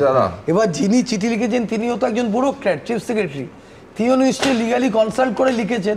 তাহলে এটা এখানে তো বিচার হবে, দুজনেরই বক্তব্যটা পাশাপাশি রেখে বিচার করতে পারবে। আপনি লয়ার হিসেবে বলুন। আমার যেটা মনে হয়েছে, আমি আগের দিনও যেটা বলেছিলাম যে নির্বাচন কমিশনের এখতিয়ার, আরে আপনি কেন নির্বাচন কমিশনের এখতিয়ার নেই রাজ্য সরকারের প্রশাসনিক। আপনি কেন কথা বলছেন? আপনিও কোনো কথা বলতে পারবেন না যদি এই কথা বলেন। আমি ওনার এখতিয়ার নেই বলছি, বারবার বলছি যে আপনি বললে কি হবে? আইন তো বলছে আছে, রুল অফ কন্ডাক্ট স্টার্ট হয়নি, উনি প্রশাসনিক ব্যাপারে হস্তক্ষেপ করতে পারে না। আইন বলছে পারে, আপনি বলেন আপনি দেখুন এটা আইন বলছে তো আছে, আলটিমেটলি তো মামলা হবে, আইন বলছে আছে, কে মামলা করবে? আইন হিসাবে বলছে আছে। আমি বলছি বোসানোর বাবু দয়া করে যে 30 নম্বর ধারাটা আছে না, রিপ্রেজেন্টেশন অফ পিপল 50, 51 না, দুটো রিপ্রেজেন্টেশন অফ পিপল একটা আছে। তো সেখানে এই যে 1 নম্বরে 3 মাস থেকে 2 বছর পর্যন্ত জেলের কথা আছে, 2 উপধারাতে যেটা বলা আছে সেখানে কিন্তু বলা আছে যে এই ব্যাপারে অন্য কোনো রকমভাবে কেস হতে পারবে না, এটা উনি দয়া করে দেখে নিন। আর 3 নম্বরে বলা আছে যে যদি ইলেকশন কমিশনের by order or under the authority of election commission এখানে তাদের বিরুদ্ধে ব্যবস্থা নিতে পারবে। তো এখানে তো by order of election commission হয়েছে, তো ব্যবস্থা আমি পরবর্তী বক্তার কাছে যাব, কিন্তু তার আগে কমিশনের বিরুদ্ধে ভোট চুরির অভিযোগ এই স্টুডিওতে খানিকক্ষণ আগে যেটা উঠলো, তার বিরুদ্ধে কেন রাহুল গান্ধী কোর্টে যাচ্ছেন না, আজকে এই প্রশ্ন উঠলো। প্রতিবেদন। দেশ জুড়ে নির্বাচন করায় যে নির্বাচন কমিশন, তারই বিরুদ্ধে বিজেপির সঙ্গে যোগসাজশ করে ভোট চুরির মডেল খাড়া করার অভিযোগে রাস্তায় নেমেছেন রাহুল গান্ধী। পাল্টা রাহুল গান্ধীকে চ্যালেঞ্জ ছুড়েছে দিল্লির জাতীয় নির্বাচন কমিশন ও 3 রাজ্যের মুখ্য নির্বাচনী আধিকারিকের দপ্তর। জানিয়ে এখন তোলপাড় গোটা দেশের রাজনীতি। গত বৃহস্পতিবার বেশ কিছু তথ্য পরিসংখ্যান সামনে এনে নির্বাচন কমিশনের বিরুদ্ধে ভোট চুরির অভিযোগ তোলেন Rahul Gandhi. So I want the nation to know that there is a huge criminal fraud being perpetrated on this country. It is being done by the Election Commission and the party in power. এরপরই রাহুল গান্ধীর উদ্দেশ্যে challenge ছুড়ে দিয়েছে দিল্লির জাতীয় নির্বাচন commission এবং মহারাষ্ট্র, কর্ণাটক এবং হরিয়ানার মুখ্য নির্বাচনী আধিকারিকের দপ্তর। মহারাষ্ট্র এবং হরিয়ানার মুখ্য নির্বাচনী আধিকারিকের দপ্তর থেকে রবিবার রাহুল গান্ধীকে চিঠি পাঠানো হয়েছে, যেখানে বলা হয়েছে লোকসভার বিরোধী দলনেতা যে ভুয়ো ভোটারদের নাম ঢোকানো হয়েছে বলে অভিযোগ করেছিলেন, তাদের বিষয়ে বিস্তারিত তথ্য 10 দিনের মধ্যে সই করে পাঠাতে হবে। কর্ণাটকের মুখ্য নির্বাচনী আধিকারিকের দপ্তর থেকেও রাহুল গান্ধীকে রবিবার ফের চিঠি পাঠিয়ে বলা হয়েছে লোকসভার বিরোধী দলনেতা অভিযোগ করেছিলেন শকুন রানী নামে এক ভোটার 2024 সালের লোকসভা ভোটে 2 বার ভোট দিয়েছিলেন, কিন্তু শকুন রানী নামে ওই ভোটার এই অভিযোগ খারিজ করে দিয়েছেন। তাই রাহুল গান্ধীকে অনুরোধ করা হচ্ছে কোন তথ্যের ভিত্তিতে তিনি এই অভিযোগ তুললেন তা পাঠান, যাতে এ বিষয়ে তদন্ত চালানো সম্ভব হয়। জাতীয় নির্বাচন কমিশনও রাহুল গান্ধীকে চ্যালেঞ্জ করে বলেছে, হয় রাহুল গান্ধীকে নিয়ম অনুযায়ী শপথ নিয়ে জানাতে হবে কাদের ভুয়ো নাম রয়েছে, তার পার্ট নম্বর, সিরিয়াল নম্বর কি, নয় মিথ্যে অভিযোগ তোলার জন্য দেশের কাছে ক্ষমা চাইতে হবে। পাল্টা রাহুলও বুঝিয়ে দিয়েছেন তিনি ছাড়ার পাত্র নন। हमने क्लियरली दिखाया है कर्नाटक में कि वन मैन वन वोट नहीं है। Multiple man multiple vote, one man multiple vote, सारा कुछ चल रहा है। आप ये मत सोचिए कि सिर्फ बेंगलोर में हुआ है, ये देश में अलग अलग कंस्टिट्यूंसीज में हुआ है और इलेक्शन कमीशन जानता है। जो उसको अभी वो कंट्रोल करने की कोशिश कर रहा है, छुपाने की कोशिश कर रहा है, उसको हम निकाल देंगे। राहुल गांधी से बार बार करें प्रूफ दीजिए, प्रूफ का पता नहीं है, तो यही हाल है। पेगासस में प्रूफ दिया था सुप्रीम कोर्ट में, अपना मोबाइल दिया था, किसी का दिया था, राफेल में कोई प्रूफ दिया था, अभी भी प्रूफ नहीं देते हैं। तो इस तरह से तो देश नहीं चलता। मोटी बात यह है बार बार हारते हैं, वोट नहीं मिलता, उसी की खींच है। রাহুল গান্ধীর অস্বস্তি বেড়েছে ঘরের অন্দর থেকেও। কংগ্রেস শাসিত কর্ণাটকের সমবায় মন্ত্রী KN রাজন্য রাহুল গান্ধীর ভোট চুরির অভিযোগের প্রেক্ষিতে বলেছেন, কংগ্রেস এতদিন কি করছিল? তালিকায় ভুয়ো ভোটারের অস্তিত্ব কংগ্রেস ভোটের আগে থেকেই জানতো, তখন কেন বলেনি? সূত্রের খবর, এরপরই কংগ্রেস হাইকমান্ড মুখ্যমন্ত্রী সিদ্ধরামাইয়াকে নির্দেশ দেন সমবায় মন্ত্রীকে বরখাস্ত করতে। এরপরই ইস্তফা দেন তিনি। ABP আনন্দ। দেখুন, আমার পরের বক্তা যেহেতু কংগ্রেস মুখপাত্র, আমি সমবায় মন্ত্রীর এই অস্বস্তিকর প্রশ্ন তো থাকবেই, কিন্তু সবথেকে বড় যে প্রশ্নটা থাকবে, রাফেলে আমরা দেখেছি দিনের পর দিন হাতে কাগজ নিয়ে রাহুল গান্ধী বলেছেন একেবারে নিশ্ছিদ্র তথ্য প্রমাণ আছে, কোর্টে তারপরে দাঁড়ায়নি। চৌকিদার চোর হয়, দিনের পর দিন ক্যাম্পেইন চলেছে, কোর্টে দাঁড়ায়নি। আজকে যেটা রাহুল গান্ধী একটা বিরাট প্রেস কনফারেন্স করেছেন, সেইটা তথ্য প্রমাণ দিয়ে হলফনামা কেন তিনি জমা দিচ্ছেন না জাতীয় নির্বাচন কমিশনের কাছে? আমি ধরে নিলাম যে জাতীয় নির্বাচন কমিশন দেখুন দৈবপ্রেরিত কোনো সংস্থা নয়, বহুবার এই সংস্থার বিরুদ্ধে এখন উঠছে, ইতিহাসে দেখলে আগে উঠেছে একেবারে সরাসরি রাজনৈতিক পক্ষপাতের অভিযোগ, সেটা নিয়ে কোনো অসুবিধে নেই। কিন্তু সৌম্যর কাছে আমার প্রশ্ন থাকবে যে কোর্টেও তো যেতে পারেন, একদম পরিষ্কার তথ্য প্রমাণ নিয়ে রাহুল গান্ধী যেহেতু জাতীয় নির্বাচন কমিশনের ওপর বৃহত্তর ভোট গ্রহণ শুধু নয়, আমাদের গণতান্ত্রিক ব্যবস্থার একেবারে একটা স্তম্ভের মতো, এবং কে জিতলেন কে হারলেন সেই সিদ্ধান্ত যারা ঘোষণা করার এবং নির্বাচন পরিচালনা করার দায়িত্বপ্রাপ্ত সংস্থা নিয়ে যদি বিশ্বাসযোগ্যতা নিয়ে তাদের প্রশ্ন ওঠে, এ তো মারাত্মক। আমার প্রথম প্রশ্ন থাকবে যে রাহুল গান্ধী কেন হলফনামা জমা দিচ্ছেন না, বা অন্তত আদালতের দ্বারস্থ হচ্ছেন না এই সমস্ত তথ্য প্রমাণ নিয়ে? সুমনদা, প্রথমে বলি যে जब नहीं डरा गोड़ों से तो अभी क्या डरना है चोरों से। আপনি লক্ষ্য করে দেখুন, রাহুল গান্ধীকে বলছেন যে ইসিআইয়ের কাছে হলফনামা দেবে, কেন দেবে? কোর্টে যান, যাবো, দরকার পড়ে প্রয়োজন পড়লে তো আন্দোলন, প্রয়োজন নয় তো, এই তো গোটা দেশের সঙ্গে যুক্ত। নির্বাচন কমিশনের ইসিআই এর নিজস্ব ডাটা কেন ডিক্লেয়ার করবে না?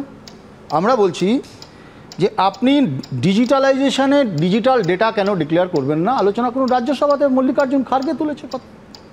আমার কথায় দেখবেন আপনি লক্ষ্য করে যে আলোচনাটা যখনই এই যে আমরা বলছি, একটা ছোট্ট জিনিস লক্ষ্য করে দেখুন যে 30,000 একটা কনস্টিটিউয়েন্সি দেখিয়েছি আমরা, যে 30,000 ইনভ্যালিড অ্যাড্রেস, ভোটারের ইনভ্যালিড অ্যাড্রেস, যার অ্যাড্রেস হচ্ছে 000 একদম 9,000 জনের। আমি খুব মন দিয়ে দেখেছি এবং এবিপি আনন্দের দর্শকদেরও দেখিয়েছি live Rahul Gandhi press conference. কিন্তু সৌম্য, আমার বক্তব্য কর্ণাটকের ভোট চুরি নিয়ে রাহুল গান্ধী কেন অন্তত সুপ্রিম কোর্টে যাচ্ছেন না?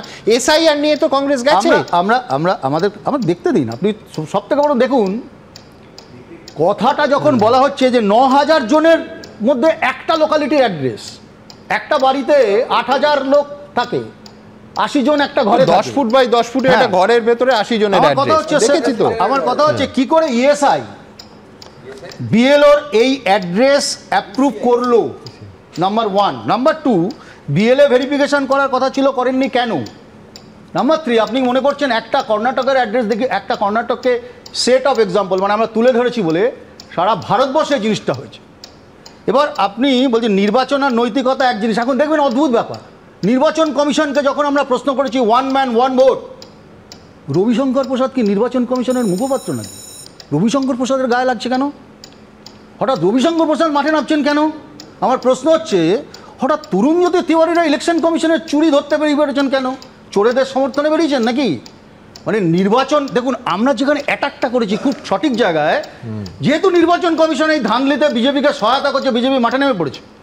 আচ্ছা, এবার আপনি বলুন একটা কথা, যে গণতন্ত্র নিয়ে এই যে আমরা বলেছি যে সাংবিধানিক সংকট, এটা রাজনৈতিক লড়াই নয়, এটা হচ্ছে সংবিধান এবং গণতন্ত্র বাঁচানোর লড়াই। এখানে সবাইকে আসতে হবে। বিজেপি কি গ্যারান্টি দেয়, নির্বাচন কমিশন কি বিজেপিকে গ্যারান্টি দিয়েছে নাকি সারা জীবন ক্ষমতায় রাখার? সেই জন্যই তো বলছি আরো বেশি করে সুপ্রিম কোর্টে যাওয়া উচিত, কারণ 140 কোটি ভারতবাসী সত্যিটা জানতে চায়, কোনটা দুধ কোনটা জল আলাদা করতে চায়। অপেক্ষা করুন, সত্য প্রতারিত হয়, সত্য পরাজিত হয় না, এই লড়াই চলবে।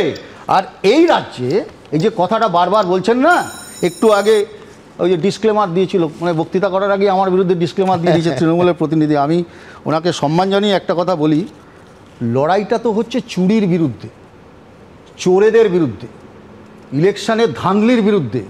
একটা মানুষের বিভিন্ন জায়গায় নাম থাকবে না, মৃত ভোটারের নাম থাকবে না। তো এই রাজ্যে আমি আবার ব্যর্থহীন ভাষায় বলছি, চুরি যে রাজ্যে হবে, সারা ভারতবর্ষের জন্য এই লড়াই চলছে। যদি পশ্চিমবঙ্গে এই চুরি হয়, এই চুরিতে আমরা আপনি যতই দিল্লিতে গিয়ে আন্দোলনে মিছিলে থাকুন, এ রাজ্যে এই যে মাননীয় মুখ্যমন্ত্রী বলছেন এদেরকে সার্টিফিকেট দিয়ে দিয়েছেন, কিছু করা যাবে না, লিস্টে নাম থাকলেও কিছু করা যাবে না, এও বরদাস্ত করা হবে না। পশ্চিমবঙ্গে যদি চুরি হয়, আমার মনে হয় গণতন্ত্র বাঁচানোর লড়াইয়ের সমস্ত দল সমস্তভাবে একসঙ্গে এই চোরদের আটকাতে হবে। একটা মানে তুমি বলছো দিল্লিতে বিজেপির বিরুদ্ধে সবাই এক কাট্টা, আর বাংলায় তৃণমূলের বিরুদ্ধে, তাই তো? আপনি মনে করে দেখুন, রাহুল গান্ধীর লড়াইটা হচ্ছে ইলেকশনে ভোট চুরির বিরুদ্ধে। তাহলে যদি কোন রাজ্যে বিরোধী দল, তার প্রদেশ শাখা যাদের বিরুদ্ধে রাজ্যে ভোট চুরির অভিযোগ জানাচ্ছে, তারাই তো রাহুল গান্ধীর পাশে। কেন নয়? Why not? আজকে এই রাজ্যে যদি ভোট চুরি হয়, গণতন্ত্র যদি লুণ্ঠিত হয়, এই রাজ্যে যদি লিস্টের মধ্যে কারচুপি করে অফিসাররা, যাদেরকে মিষ্টি টিষ্টি পাঠায়, আবার তরুণরা বলেছিল মিষ্টির প্যাকেট পাঠাবেন না, মুখ্যমন্ত্রী বলেছে, আমরা নয়, বলেছিল না? আপনি বলুন। আর এই রাজ্যে আবার সেই ভিডিওদের আইবুড়ো ভাত খাওয়ানো হয়, তো তারা যদি চুরি করে সেই চুরিরও বিরোধিতা করতে। তরুণের কাছে পরে, আগে বৈশ্বনাথদা। না, আমি এইটুকু বলবো যে আমরা শুনলো না আপনার ডিসক্লেমার। না না, সেটাও না, ওনার বঙ্গ বিজেপির বঙ্গ বঙ্গ প্রদেশের কংগ্রেসের একটা আলাদা আছে কি জানি না, কিন্তু এইটা আমি বলতে পারি যে জাতীয় নির্বাচন কমিশন একটা পক্ষপাতিত্ব করছে বিজেপির পক্ষে, এটা সারা ভারতবর্ষের সমস্ত রাজনৈতিক দল বলছে। এই জায়গাটাকে তো কেউ অস্বীকার করতে পারবে না। এবং বিভিন্ন রাজ্যের নির্বাচন হয়েছে, সেখানে ফেভারিজম করেছে বিজেপিকে, সেটা প্রমাণিত সত্য। যতই বিজেপি শাক দিয়ে মাছ ঢাকার চেষ্টা করুক না কেন, এটা প্রমাণিত সত্য যে বিজেপিকে ফেভার করছে জাতীয় নির্বাচন কমিশন, এটা প্রমাণিত সত্য। হচ্ছে নভেম্বর 2024-এ কর্ণাটকা ড্রাফট এসএসআর শেয়ার করা হলো কংগ্রেসের সাথে, আবার জানুয়ারি 2025-এ শেয়ার করা হলো কংগ্রেসের সাথে। একটা অ্যাপিল ফাইল হয়নি। রাহুল গান্ধী আগে কথা বলা, কমিশনকে রাহুল গান্ধী বলল ডিজিটাল টাকা দিতে, ডারো মাত ফাইল করো, ডিজিটাল ডারো মাত, ভয় না পাও, পাপ্পু বড় কবে হবে, পাপ্পু বড় কবে হবে, ভয় পেও না, যাও যাও যে ফাইল করো, ফাইল করো, যাচ্ছ না যাচ্ছ না অবৈধ প্রধানমন্ত্রী। মানে কয়েকটা সিরিয়াস ম্যাটার তো উঠেছিল, রাফেলকে নিয়ে উঠেছিল, এর আগেও একাধিক অভিযোগ করেছিল। বিরোধী রাজনৈতিক দল কিন্তু আমি মনে করি শাসন ব্যবস্থারও পার্ট, ফলে আমি মনে করি যে অভিযোগগুলো উঠেছে তার মধ্যে অনেক সারবত্তাও থাকতে পারে, অনেক সারবত্তা থাকতে পারে, সরাসরি কোর্টে যাওয়া উচিত। মানে আমি যদি ইসিআইকে বিশ্বাস না করি, আমি তো কোর্টকে বিশ্বাস করব। আমি যদি কোর্টকে বিশ্বাস না করি বিরোধী দলের নেতা হিসেবে, তাহলে আমি শাসন ব্যবস্থা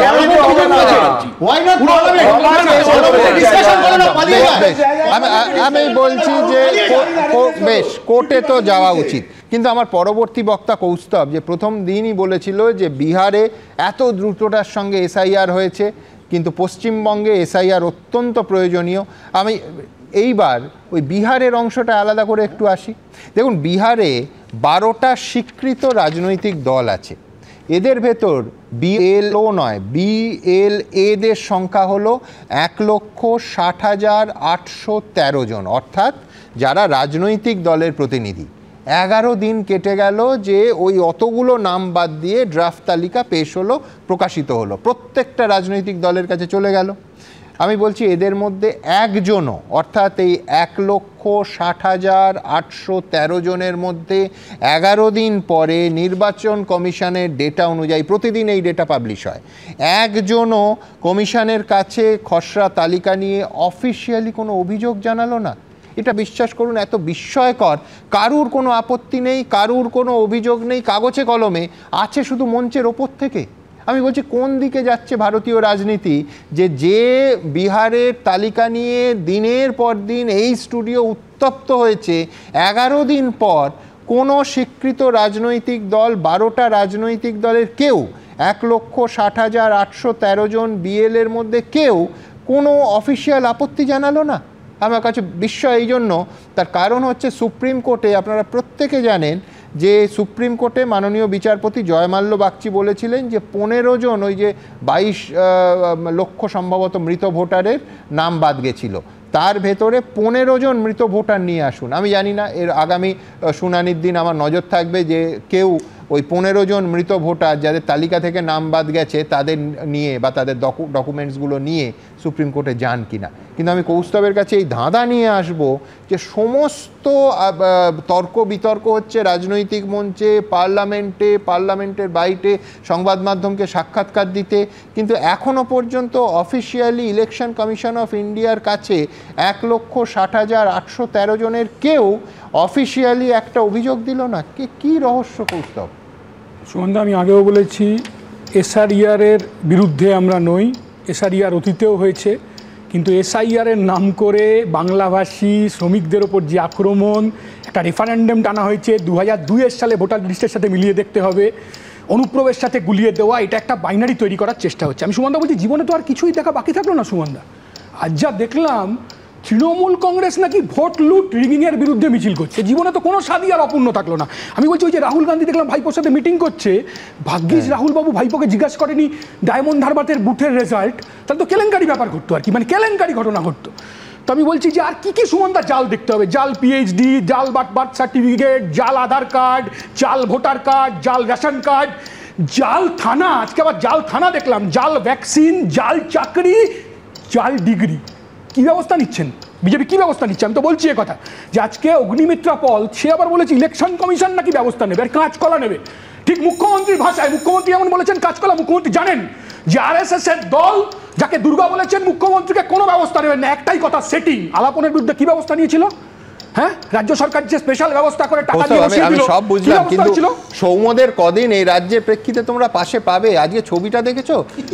আমি বলছি প্রতিদিন তৃণমূলের যে ধর্না, তাতে কংগ্রেসের সাংসদরা এসে তৃণমূলের সঙ্গে গলা মেলাচ্ছেন, রাহুল গান্ধী তৃণমূল সাংসদদের সঙ্গে একই সঙ্গে গলা মেলাচ্ছেন ইলেকশন কমিশন অফ ইন্ডিয়ার বিরুদ্ধে। কলেজে পড়তে বাসটাতে চড়তে তো নিশ্চয়ই, আমি তো বাসে চড়তাম, নিশ্চয়ই চড়তে।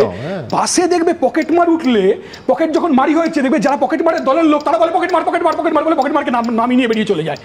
তো নৈহাটি লোকালের সিট পাওয়ার মতো আজকে দেখলাম। যাই হোক, সেসব বলছি না, আমি বলছি লিপস অ্যান্ড বাউন্সের গতিতে সিবিআই বাঁচিয়ে দিচ্ছে তৃণমূল কংগ্রেসকে, এবং কালীঘাটের কাকু যা বলেছিল সেটাই সত্যি প্রমাণিত হয়েছে। ইলেকশন কমিশন কি ব্যবস্থা নেবে? সিবিআই ব্যবস্থা নিতে চায় না। সুমনদা, কথায় আছে দেশে এখন যে সিবিআই অফিসাররা পোস্টিং চায় বাংলায়, তৃণমূলের কোনো নেতারা সেটিং করে দেয়, কোটি কোটি টাকা দিয়ে ব্যবস্থা হয়ে যায়। 1 বছর হয়ে গেল তো, সিবিআই তো ভূমিকা নিচ্ছে না, সিবিআই তো কোনো ভূমিকা নেই। আমি বলছি মজা হচ্ছে, দিল্লিতে এসআইআর বিরোধী আন্দোলনে ঢুকে পড়ে তৃণমূল তাদের চুরিটাকে ঢুকিয়ে দেওয়ার চেষ্টা করছে। অতীতেও আমরা দেখেছি ইন্ডিয়া জোটে ঢুকে পড়ে ভাইপোর চুরিকে আগলাবার চেষ্টা করছে, আটকাবার চেষ্টা করছে, জনমত তৈরি করার চেষ্টা করছে। আমি বলছি তো তৃণমূল হচ্ছে বিজেপির কুনকি হাতি। বিজেপি আজকে শুভেন্দু অধিকারী যা বলছে ঠিক একই রকম কথা মমতা ব্যানার্জি পার্লামেন্টে কাগজ ছুঁড়ে মেরেছিল এবং বলেছিল বাংলাদেশিরা এসে বামফ্রন্টকে ভোট দিয়ে চলে যায়। আমি জানি সুমনদা, রাজ্য সরকার ব্যবস্থা নেবে না। এই মমতা ব্যানার্জি রাজীব কুমারকে বাঁচাবার জন্য রাস্তায় নেমেছিল। যে রাজীব কুমার ফোনে আড়িপাতা স্পেশালিস্ট, ওরা পেগাসাস, এরা হচ্ছে রাজীব কুমারের মাধ্যমে আড়িপাতা, একই রকম ব্যবস্থা। কি দেখলাম আজকে তোমরা দেখলে তো, বিভাস অধিকারীকে দেখলে না? কে এই বিভাস অধিকারী? নলহাটিতে আশ্রম আছে, ওই আশ্রমে না গোবিন্দভোগ চালের ভোগ হয়। কে জানো তো সবচেয়ে ভালোবাসতো ওই ভোগটা খেতে? একদা তৃণমূলের নেতা, একদা বিজেপির নেতা মুকুল রায়, যিনি বলেছিলেন যাহাই তৃণমূল তাহাই বিজেপি। এটা মানুষকে বুঝতে হবে। আমি আসবো, আমি এখনো এই উত্তর পেলাম না যে 1,60,813 জন বিএল এর মধ্যে কমিউনিস্ট পার্টি অফ ইন্ডিয়া মার্কসিস্টের তাদের দলের 899 জন, তাদের কারুর কাছে কোনো অফিসিয়ালি কেউ অভিযোগ নিয়ে যাচ্ছেন না বিহারে? এরপরে এসআইআর নিয়ে কিছু বলার আর জায়গা থাকে? এ তো পুরো বিষয়টা, হ্যাঁ বলো বলছি ধাঁধা। তুমি তো বিহার, আমি ডিটেলস জানতে হবে বিহারের থেকে, আমি বলছি তো, আমি তো দায়িত্ব নিয়ে বলছি। আমরা শুধু 4000 বুথে বাংলায় 22,000 ডেড ভোটারের নাম জমা দিয়েছিলাম, 2000ও বাদ যায়নি। 2000 নামও বাদ যায়নি। কৌস্তব দ্বারা বাদ দিয়েছিল, নামগুলো দিয়েছিল, তার জন্যই তো এসআইআর। আজকে আপত্তি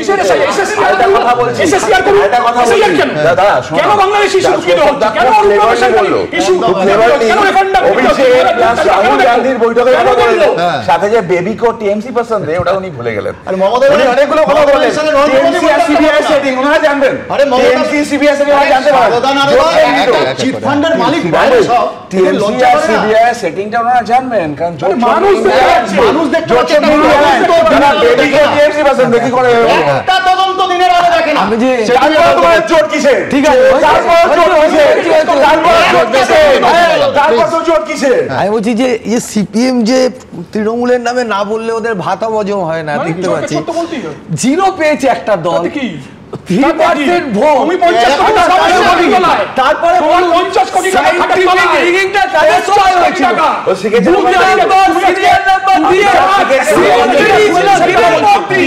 বারবার বলছি 1,60,813 জন পলিটিক্যাল এজেন্ট, মানে বুথ লেভেল এজেন্ট থাকা সত্ত্বেও কেন তারা কমপ্লেন করছে না? আমি অনেক সম্ভাবনার মধ্যে একটা সম্ভাবনা আমি বলছি, এমন তো নয় যে হয়তো এখন আইডেন্টিফাই করে রাখছি, কারণ 1 মাসের মধ্যে যদি আমি কমপ্লেন করি সেগুলো রেকটিফাই হয়ে সংশোধন হয়ে যাবে। আমি আমার হাতে রাখলাম, মানে তীর আমার হাতে রাখলাম, 1 মাস সরে গেল, তারপরে আমি মানে শোরগোল শুরু করে দিলাম, এর নাম নেই, ওর নাম নেই, তার নাম নেই। আমার পলিটিক্যাল ডিভিডেন্ড হবে? নির্বাচনের আগে আমি মানুষের সামনে এই প্রশ্ন তো উঠবে যে তাহলে কমিশনকে এতদিন সময় দিয়েছিল, কমিশনে কেন জমা করে? কিন্তু মানে মানুষের মেমোরির জায়গা তুই দেখেন, সেন্টিমেন্টটা কিন্তু আমি অনেক ব্যাপকভাবে আনতে পারবো। আমি আপনার একদম তৃতীয় পয়েন্টে আসবো, যেটা আপনি বক্তব্যের সময় বলছিলেন যে এই রাজ্যে এই গোলমালে এসআইআর এর ডেট পিছিয়ে যেতে পারে। সুমন্ত, এটা কিন্তু আমি বারবার বলছি আপনাকে, মমতা বন্দ্যোপাধ্যায়ের সবচেয়ে রিস্ক জোন যেটা, এই লড়াইটা যদি উনি টানতে থাকেন তাহলে এসআইআরটা দেরি হতে থাকবে, বিলম্বিত হতে থাকবে। এসআইআর যত বিলম্বিত হতে থাকবে, ডিউ টাইমে ভোট নাও হতে পারে। সুমনদার ডিউ টাইমে যদি ভোট না হয়, গতবার 5ই মে রেজাল্ট বেরিয়েছিল, 11 মে মনে হয় সরকার গঠন হয়েছিল, যদি সরকার ওই ডিউ টাইমের মধ্যে তৈরি না হয়, আমি বলছি যদি নির্ধারিত সময়ের মধ্যে ভোট না হয় তাহলে ইলেকশন কমিশনের কাছে কিন্তু কোনো বিকল্প নেই। নর্মালি সেখানে কিন্তু প্রেসিডেন্ট মানে রাষ্ট্রপতি শাসন জারি হবে, যেটা অতীতে একাধিক রাজ্যে হয়েছে। এবং সেই ক্ষেত্রে কিন্তু আমি বলছি, মমতা বন্দ্যোপাধ্যায় আপনি বলছিলেন না সেন্টিমেন্ট, আমি কিন্তু মনে করি না 15 বছর শাসন করার পরে যেই মুহূর্তে পুলিশটা সরে যাবে না, মানে কয়েক ঘন্টার মধ্যে তৃণমূল কংগ্রেসকে আপনি খুঁজে পাবেন না। এসব মানে কথা না আপনি অন্য জায়গায় বলবেন। আরে বাংলার বুকে আমরা সিপিএম এর সঙ্গে লড়েছি, আপনি টিভি চ্যানেলে বসে চিৎকার করেন, কয়েক ঘন্টা লেগেছিল সিপিএম দলটাকে সরিয়েতে, আপনি ঠান্ডা মাথায় বসে দলটাকে তৈরি করেন 2011 সালে। আরে আমরা সিপিএম হারিয়েছি, সিপিএম আমরা হারিয়েছি, আমরা দুজনকে হারিয়েছি। আমি নজরুলদার কাছে যাব অত্যন্ত গুরুত্বপূর্ণ একটা পয়েন্টে, কিন্তু তার আগে আবার সেই প্রশ্ন করব যে বিহারে এসআইআর নিয়ে বিরোধীদের এত আন্দোলন, দিনের পর দিন পার্লামেন্ট ভণ্ডুল হচ্ছে, এখনো পর্যন্ত অফিসিয়ালি একটা অভিযোগও জমা পড়লো না।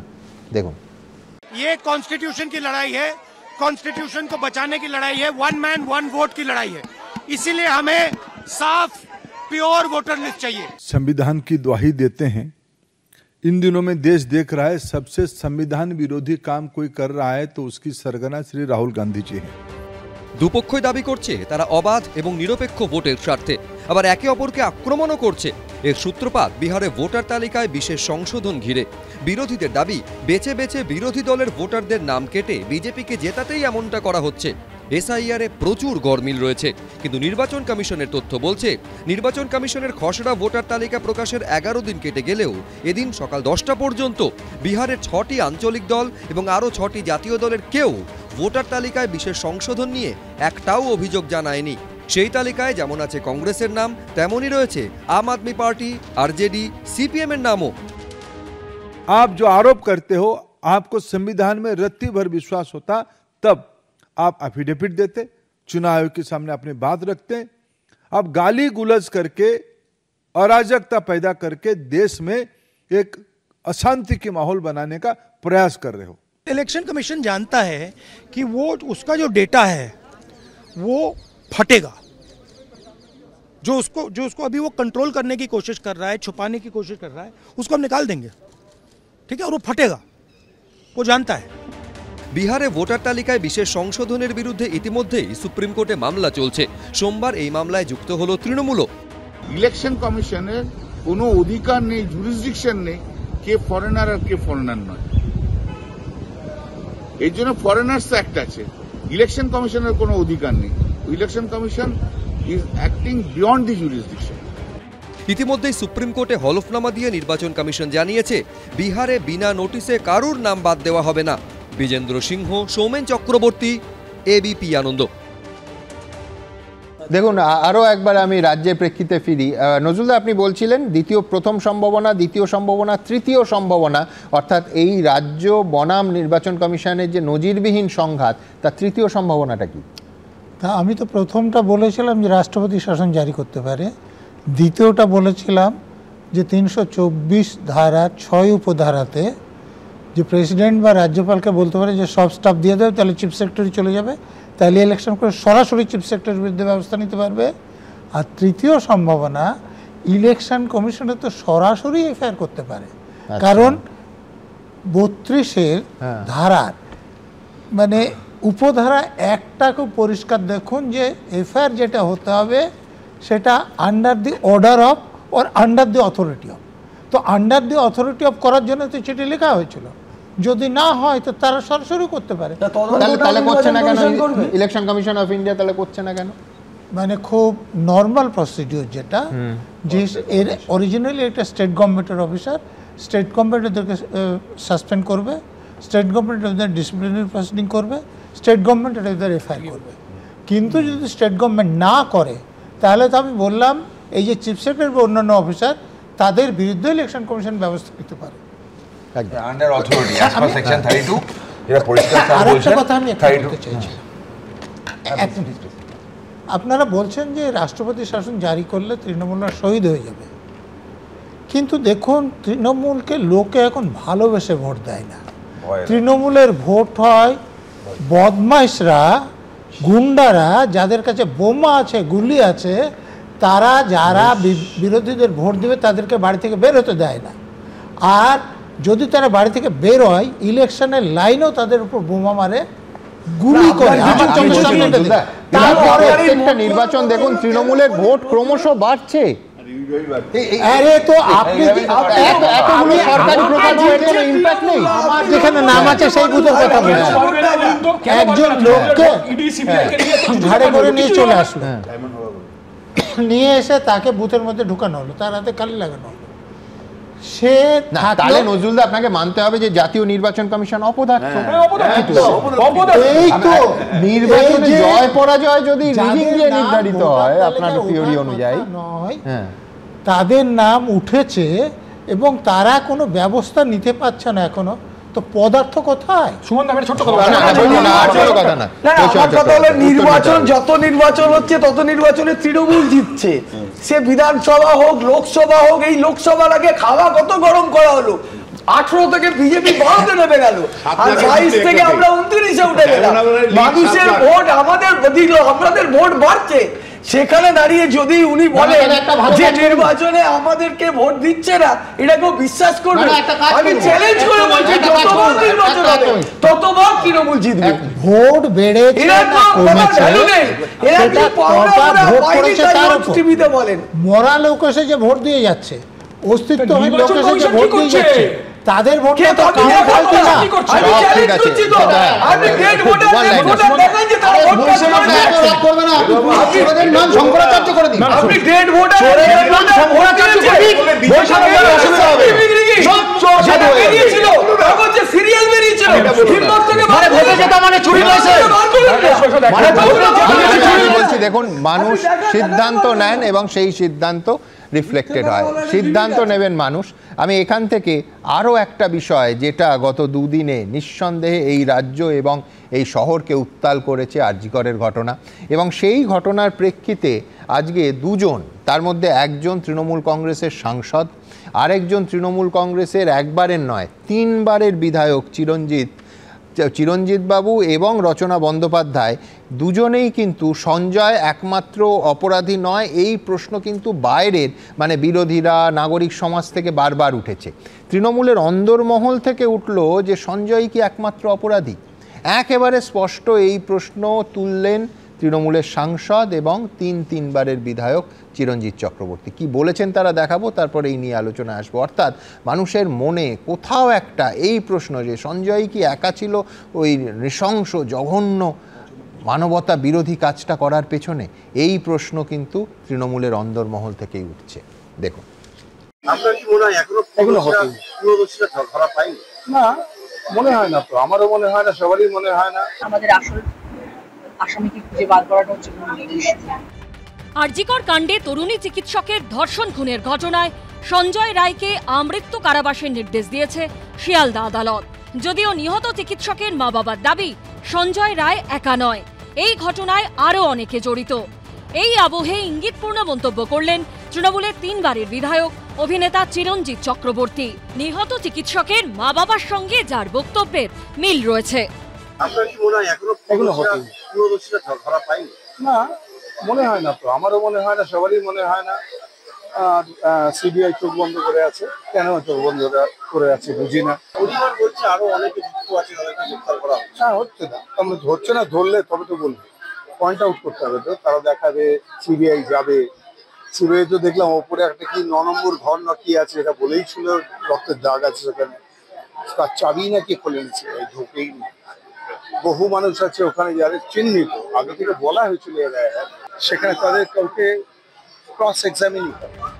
হুগলির তৃণমূল সাংসদ রচনা বন্দ্যোপাধ্যায়ও বলছেন আসল আসামিকে খুঁজে বার করতে হবে, অর্থাৎ তিনিও মনে করেন না সঞ্জয় রায় একা অভিযুক্ত। আমাদের আসল আসামিকে খুঁজে বার করাটা হচ্ছে এবং অপরাধী শাস্তি পাবে, এটাই আমরা চাই। যিনি বা যারা এই কাজটা করেছে তারা তো সাংঘাতিক অন্যায়মূলক একটি কাজ করেছে, তাদের শাস্তি পাওয়াটা দরকার। সেটার জন্য যা যা করণীয় সেটা করা উচিত এবং সেটার জন্য যদি দ্বারস্থ হওয়া যায় তাহলে নিশ্চয়ই তার সমাধান খুঁজে বার করবে। দলীয় সাংসদ বিধায়কের মন্তব্যে যে তৃণমূল অস্বস্তিতে তা তাদের প্রতিক্রিয়া থেকেই স্পষ্ট। ওনাদের কাছে যদি কোনো তথ্য প্রমাণ থাকে সেগুলো সিবিআইকে দিয়ে ওনারা সাহায্য করুন। তৃণমূলের সাংসদ বিধায়কদের কথার সঙ্গে তৃণমূল সরকারের পদক্ষেপের মিল খুঁজে পাচ্ছেন না নিহত চিকিৎসকের মা বাবা। তারা চাইছেন কিভাবে? তারা যে চাইছেন মুখে চাইছেন, কিন্তু তারা যে চাইছেন না তার প্রমাণ আজকে হাইকোর্টে রেখেছেন। আজকে রাজ্য সরকারের বিরুদ্ধে, রাজ্য সরকার যেহেতু আমাদের কেসের প্রধান পার্টি, রাজ্য সরকারের বিরুদ্ধে আজকে শুনানি ছিল। এখন প্রশ্ন হলো, যদি ধর্ষণ খুন কাণ্ডে আরও কেউ জড়িত থাকে তাহলে সিবিআই কি তাকে বা তাদের খুঁজে বের করবে? সমীরণ পাল, আশাবুল হোসেন ও সৌরভ বন্দ্যোপাধ্যায়ের রিপোর্ট, এবিপি আনন্দ। বৈষ্ণবদার কাছে যাবো। বৈষ্ণবদা, কলকাতা পুলিশ প্রথম 4 দিনে শুধুমাত্র সঞ্জয় রায়কে খুঁজে পেয়েছিল। ঠিক একই জায়গায় সিবিআই 4 মাসেরও বেশি তদন্ত করে এখন তো 1 বছর হতে চললো যে সঞ্জয় রায় ছাড়া কাউকে পায়নি। কিন্তু জনমানসে, পাবলিক পারসেপশন যদি বলেন, এখনও জনমানসে সেই সিদ্ধান্তটা নিয়ে বহু প্রশ্ন আছে এবং তার রিফ্লেকশনে কিন্তু আজকে পড়েছে আপনার দলের সাংসদ এবং বিধায়কের কথায়। আমি কুণাল উত্তর দিয়েছে, আমি একটাই বলতে পারি যে কলকাতা পুলিশ তদন্ত করেছে, সিবিআই এত পারদর্শী আপনারা রোজ গ্লোরিফাই করেন, সিবিআই তদন্ত করেছে, জুডিশিয়ারি বিচার করেছে, সুপ্রিম কোর্ট পর্যন্ত মামলা গেছে। আপনি এত কিছুর পরে গত ডেটে বলেছেন সবকিছু থেকে হতাশ লাগছে, কিন্তু এত কিছুর পরেও যখন এটা এখনো পর্যন্ত এই জায়গায় রয়েছে, কি করে বলা যেতে পারে? যদি এতগুলো তদন্তকারী সংস্থা তদন্ত করলো, বিচার ব্যবস্থা সেটা পর্যবেক্ষণ করলো, তার রায় ঘোষণা হলো, তার সাজা ঘোষণা হলো, তারপরে যদি আবার এইটা পাবলিক পারসেপশন নিয়ে আইনের না না, এটা কি আমাকে বলছেন, আমাদের বলছেন, নাকি রচনা বন্দ্যোপাধ্যায় আর চিরঞ্জিত চক্রবর্তীকে বলছেন? কিন্তু রচনা এবং চিরঞ্জিত বিরোধীরাও বলেন না, উত্তর তো কুণাল ঘোষ দিয়েছে, ওনাদের উত্তর দিয়েছে, ওটার মধ্যে যাচ্ছেন। আমি শুধু এইটুকু বলবো যে এতগুলো কিছু জায়গায় যাওয়ার পরেও যখন এই জায়গাটা দাঁড়িয়ে আছে, তাহলেও নতুন কিছু এখনো পর্যন্ত ফ্যাক্টস আসেনি। আমি একটা কথা বলছি, দিনের শেষে এটা বোঝার অসুবিধার কেউ নেই যে সঞ্জয় রায় একা না, ওই দেবার মানে দুটো সংস্থাই কিন্তু খুব হারিতে ছিল যে সঞ্জয় রায় দোষী, সঞ্জয় রায় দোষী। আমার কথা হলো সিবিআই একজন কবর খুঁড়েছে তদন্ত করার নামে, আরেকজন তদন্তের করার নামে কবরে ধামাচাপা দিয়েছে এভিডেন্স।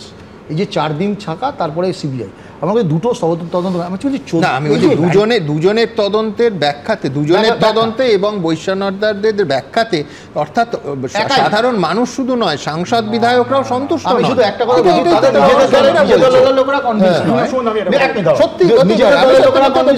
পশ্চিমবঙ্গের মানুষও কনভিন্স নয়। শুধু আমি একটা কথা বলছি যে 14 তারিখ ক্রাইম সিন অল্টারেশনের জন্য যে ভ্যান্ডালিজম হলো, সেই তদন্ত তো কলকাতা পুলিশ করছে। সেটা তো এই ভ্যান্ডালিজমে অ্যারেস্ট হয়েছিল, শাস্তি দিয়েছে কলকাতা পুলিশ। ধরতে পেরেছে? আপনার তো স্ট্যাটুটারি টাইমস একজনও সিপিএম কর্মী হিসেবে কলকাতা পুলিশ তুলে ধরতে পারেনি।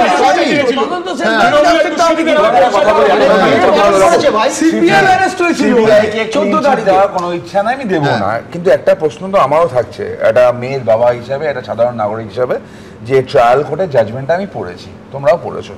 লাস্টের দিকে যখন ডিএনএর গল্প আসছে, মিক্সড ডিএনএ ট্রায়াল কোর্টের জাজমেন্টে আছে। যেই জায়গাগুলো থেকে মিক্সড ডিএনএ পাওয়া গেছিলো সেখানে নর্মালি উড়ে এসে জুড়ে বসবে না, মিক্সড ডিএনএ কোয়াইট নর্মাল। তার এক্সপ্লেনেশন দিচ্ছেন ট্রায়াল কোর্ট এইভাবে, যে ডাইসেকশন টেবিল যেটা ছিল সেই টেবিলটা স্টেরিলাইজ ছিল না, অ্যাপ্রন স্টেরিলাইজ ছিল না, ছুরি কাঁচি স্টেরিলাইজ ছিল না। আমি জিজ্ঞেস করছি, ইজ ইট এ জোক? একটা এরকম হাই প্রোফাইল কেস, সন্ধ্যাবেলা যা পিএম হচ্ছে, তাও রুল না মানে ছিল না। তো একজনের ঘটনা এটা একজন ঘটিয়েছে। আজকে আমি বলে স্বয়ং ভগবান এসে বললেও বিশ্বাস করার হয়তো জায়গা নেই, কারণ এই ওই জাজমেন্টের লাস্ট প্যারাগ্রাফটা প্রশ্ন জাগায়। আবার বলছি সিবিআই, এবার আসি সিবিআই অ্যাসপেক্টে। এখানে সমদা একটা হলুদ রঙের জামা পরে আছে, জামাটা, বা আমি লাল রঙের পরে আছি, আমার জামাটা তোমাকে দিয়ে আমি বলতে পারবো সুমনদা এটা নীল রঙের জামা? সম্ভব? 4 দিন ধরে ফরেন্সিক যেটা কালেক্ট হয়েছে সেটাকে চেঞ্জ করা সম্ভব? Already collected. আমি তোমার কথা মেনে নিতাম যদি দেখতাম যে তথ্য প্রমাণ লোপাটের যে মামলা, তাতে সিবিআই কাউকে দায়ী করছে, সেখানে সিবিআই অ্যাক্টিভিটি নিয়ে আমরা সন্তুষ্ট হতে পারি। আলাদা মামলা হয়েছে, তথ্য প্রমাণ মামলা হয়েছে এবং সঠিক সময় চার্জশিট দিতে পারেনি বলে যাদেরকে সিবিআই অ্যারেস্ট করেছিল তারা বেল পেয়েছে। 1 নম্বর। আর তরুণের কথা আমি পুরো মেনে নিতাম সিবিআই তাহলে এই চার্জশিটে বলতো যে আমরা তদন্ত সঠিকভাবে করতে পারিনি এই তথ্য প্রমাণের অভাবে। সিবিআই এক সেকেন্ড, সিবিআই কি করে বলে দিল যে না একজনই খুন করেছে? কারণ আমি বলে দিচ্ছি, এই নিয়ে একটি মামলা হাইকোর্টে হয়েছিল যেখানে সিবিআই পরিষ্কার বলেছে রিইনভেস্টিগেশন কোনো প্রয়োজন নেই, আমরা তদন্ত করে বার করেছি সঞ্জয় খুন করেছে। সারা ভারতবর্ষে দুজনই মনে করে যে একজন খুন করেছে, একটা তৃণমূল একটা সিবিআই, আর কেউ। এখানে আমি আবার আলোচনা আসবো, কিন্তু দ্রুত একবার আপনাদের সামনে যে প্রতিবেদনটা রাখবো সেটা হচ্ছে নবান্ন অভিযান, সেখানে অভয়ার মায়ের আহত হওয়া, তা নিয়ে চূড়ান্ত রাজনৈতিক তরজা। দেখুন, তিনি কি এই অভয়া গেলে রাজনীতি করছেন? ওনার মা রাজনীতি তো তারা করছে, তারা ভয় পেয়েছেন। কর্মক্ষেত্রে তার ডাক্তার মেয়েকে ধর্ষণ ও খুন করা হয়েছে। 1 বছর পর সুবিচারের দাবিতে শনিবার রাস্তায় নেমেছিলেন মা বাবা। অভিযোগ, সেখানে মার খেতে হয়েছে সন্তানহারা মাকে, চিকিৎসার জন্য যেতে হয়েছে হাসপাতালে, আর তা নিয়েই এখন জোর রাজনীতি। এটা ডক্টর বলবে, হসপিটাল কর্তৃপক্ষ বলবে, এটা আমার বলবার মন্তব্য করবার জায়গা নেই। হাসপাতালের উপর যে প্রেসার তৈরি করাটা হয়েছিল মানে বেসরকারি নার্সিংহোমের উপরে, মণিপালের উপরে, সেটা কি জাভেদ খান তাহলে করেছিলেন? বর্তমানে আরজিকর ধর্ষণ খুনকাণ্ডের তদন্ত করছে সিবিআই। তাদের তদন্তের ভিত্তিতেই আদালত সঞ্জয় রায়ের আজীবন কারাবাসের নির্দেশ দিয়েছে। এই প্রেক্ষাপটে শনিবার নবান্ন অভিযানে নিহত চিকিৎসকের মা বাবা ছাড়া অংশ নেন শুভেন্দু অধিকারী সহ বিজেপির একাধিক বিধায়ক, নেতা কর্মী। আর এই নিয়েই প্রশ্ন তুলছে তৃণমূল। বিজেপির ডাকে উনি যে প্রসেশনের মধ্যে গিয়েছিলেন, তার যাওয়ার কি দরকার ছিল? আগে বলেছিলেন কি রাজ্য সরকারের তদন্ত চাই না, সিবিআই হয়েছে, এখন সিবিআই গেছে, উনি প্রশ্ন করুন না, সিবিআই এর বিরুদ্ধে করুন, দিল্লিতে যে প্রদর্শন করুন, ওইখানে করুন, ওইখানে বলুন, এইখানে করে লাভটা কি? নিশ্চয়ই কোনো রাজনীতির ব্যাপার আছে। আমরা কিন্তু চেয়েছিলাম ইন্ডিপেন্ডেন্ট ইনভেস্টিগেটিং এজেন্সি, কোর্ট মনিটরিংয়ে, কিন্তু আদালত সিবিআইকে ভালো মনে করে দিয়েছিল। সিবিআই সেখানে কাজ ঠিকমতো করেনি। জাভেদ খান যারা মন্তব্য করছেন, তার মানে উনি কার নির্দেশে সব মন্তব্য করছেন? তারা ভয় পেয়েছেন, তারা ভয় পেয়ে মুখ্যমন্ত্রী তো এলাকা ছেড়ে, কলকাতা এলাকা ছেড়ে ঝাড়গ্রামে গিয়ে বসে আছে। নিহত তরুণী চিকিৎসকের বাবার একটি ভিডিও শেয়ার করে সোমবার সোশ্যাল মিডিয়ায় আক্রমণ শানান কুণাল ঘোষ। কুণাল ঘোষ লিখেছেন, মিথ্যাচার আর নাটকের সব সীমা পার করছেন উনি, কন্যাহারা পিতার যন্ত্রণা বুঝি, কিন্তু তাই বলে ওরা যাদের কথায় যা যা করছেন, যা যা বলছেন, সেসব নিয়ে প্রশ্ন তোলার অবকাশ থাকছে। সবাই জানে সিবিআইকে নিয়ন্ত্রণ করে বিজেপি, উনি আবার তাদের সঙ্গে নবান্ন অভিযানে যান। আপনার প্রতি সম্মান, সহমর্মিতা রেখেই বলছি, সিবিআই নিয়ে আমাকে জড়িয়ে এইসব মিথ্যাচার হলো ঠান্ডা মাথার অপরাধমূলক অপপ্রচার। কুণাল ঘোষ কি স্বার্থ নিয়ে সিজিও কমপ্লেক্সে গেছিলেন? যেদিন গেছিলেন, যেদিন নির্মল ঘোষকে জিজ্ঞাসাবাদ করা হয়েছে, তার 2 দিন বাদে মনে হয় সম্ভবত কুণাল ঘোষ গেছিলেন। উনি কি উদ্দেশ্যে গেছিলেন, আমরা এই প্রশ্নটা সিবিআইকে করেছিলাম, এবং সিবিআই সম্পূর্ণভাবে এটা খণ্ডন করে দিয়েছে যে কুণাল ঘোষ সিবিআই অফিসে জানেনি এই আমাদের এই ব্যাপারটা নিয়ে। তখনই আমরা বুঝে যাই, 2-4 করে ফেলি যে কুণাল ঘোষই ব্যাপারটাকে সেটেল করার চেষ্টা করেছেন। সব মিলিয়ে আরজিকর ইস্যু ঘিরে এখনো রাজনীতি সমানভাবে উত্তপ্ত। সমীরণ পাল ও অর্ণব মুখোপাধ্যায়ের রিপোর্ট, এবিপি আনন্দ। সুমনদা, আমি দুটো জিনিস বলি। এই যে রিজওয়ানুর যখন ঘটনাটা ঘটে, রিজওয়ানুর ঘটনাটাকে কিন্তু সামনে এনেছিল মমতা বন্দ্যোপাধ্যায়। রিজওয়ানুর ঘটনার যথেষ্ট মানে হৃদয় বিদায়ক ঘটনা ছিল, সেটা পলিটিক্যালি কিন্তু ব্যবহার করেছিল মমতা বন্দ্যোপাধ্যায় দিনের পর দিন। তাপসী মাল্লিকের ওইরকম ঘটনা কে সামনে এনেছিল? তৃণমূল কংগ্রেস, মমতা বন্দ্যোপাধ্যায়। এটা তো বছরকে বছর আমরা দেখেছি যে কিভাবে মমতা বন্দ্যোপাধ্যায় এই ভিকটিমদের পাশে দাঁড়িয়ে রাজনীতি করেছেন এবং তার রাজনীতিক ফয়দা লুটেছেন। আজকে কুণাল ঘোষ বা তৃণমূলের তরফ থেকে বলা হচ্ছে যে বাবা কেন মিছিলে, বাবার ডাকা মিছিলে কেন শুভেন্দু গেল, বা মানে বিজেপি সাহায্য নিচ্ছে কেন? আমার প্রশ্নটা হচ্ছে যে একটা অসহায় বাবা, মানে তিনি সত্যি বলতে কি দুয়ারে দুয়ারে ঘুরছেন ন্যায় বিচারের জন্য। আমার মেয়ের ন্যায় বিচার চাই, এই অধিকারটা বাবার নেই। এবং একই সাথে সেই ন্যায় বিচার চাওয়ার জন্য যে মিছিল, সেইখানে তার স্ত্রীকে অর্থাৎ মানে অভয়ের মাকে যেভাবে মেরে ফুলিয়ে দেওয়া হলো, এটা কোনো রাষ্ট্রের মানে রাষ্ট্রের ন্যায় বিচার? আমি তো বলছি যে এই মানুষগুলো অসহায়তা এতটাই যে কখনো আপনার সংবাদ মাধ্যমে আসছে, কখনো রাজনৈতিক দলের কাছে যাচ্ছে, কখনো অপোজিশন লিডারের কাছে যাচ্ছে, অসহায় একটা অবস্থা। এবং তার মধ্যে তাদেরকে বয়কট করা হচ্ছে, অফিসের পাড়াতে তাদেরকে বয়কট করা হচ্ছে।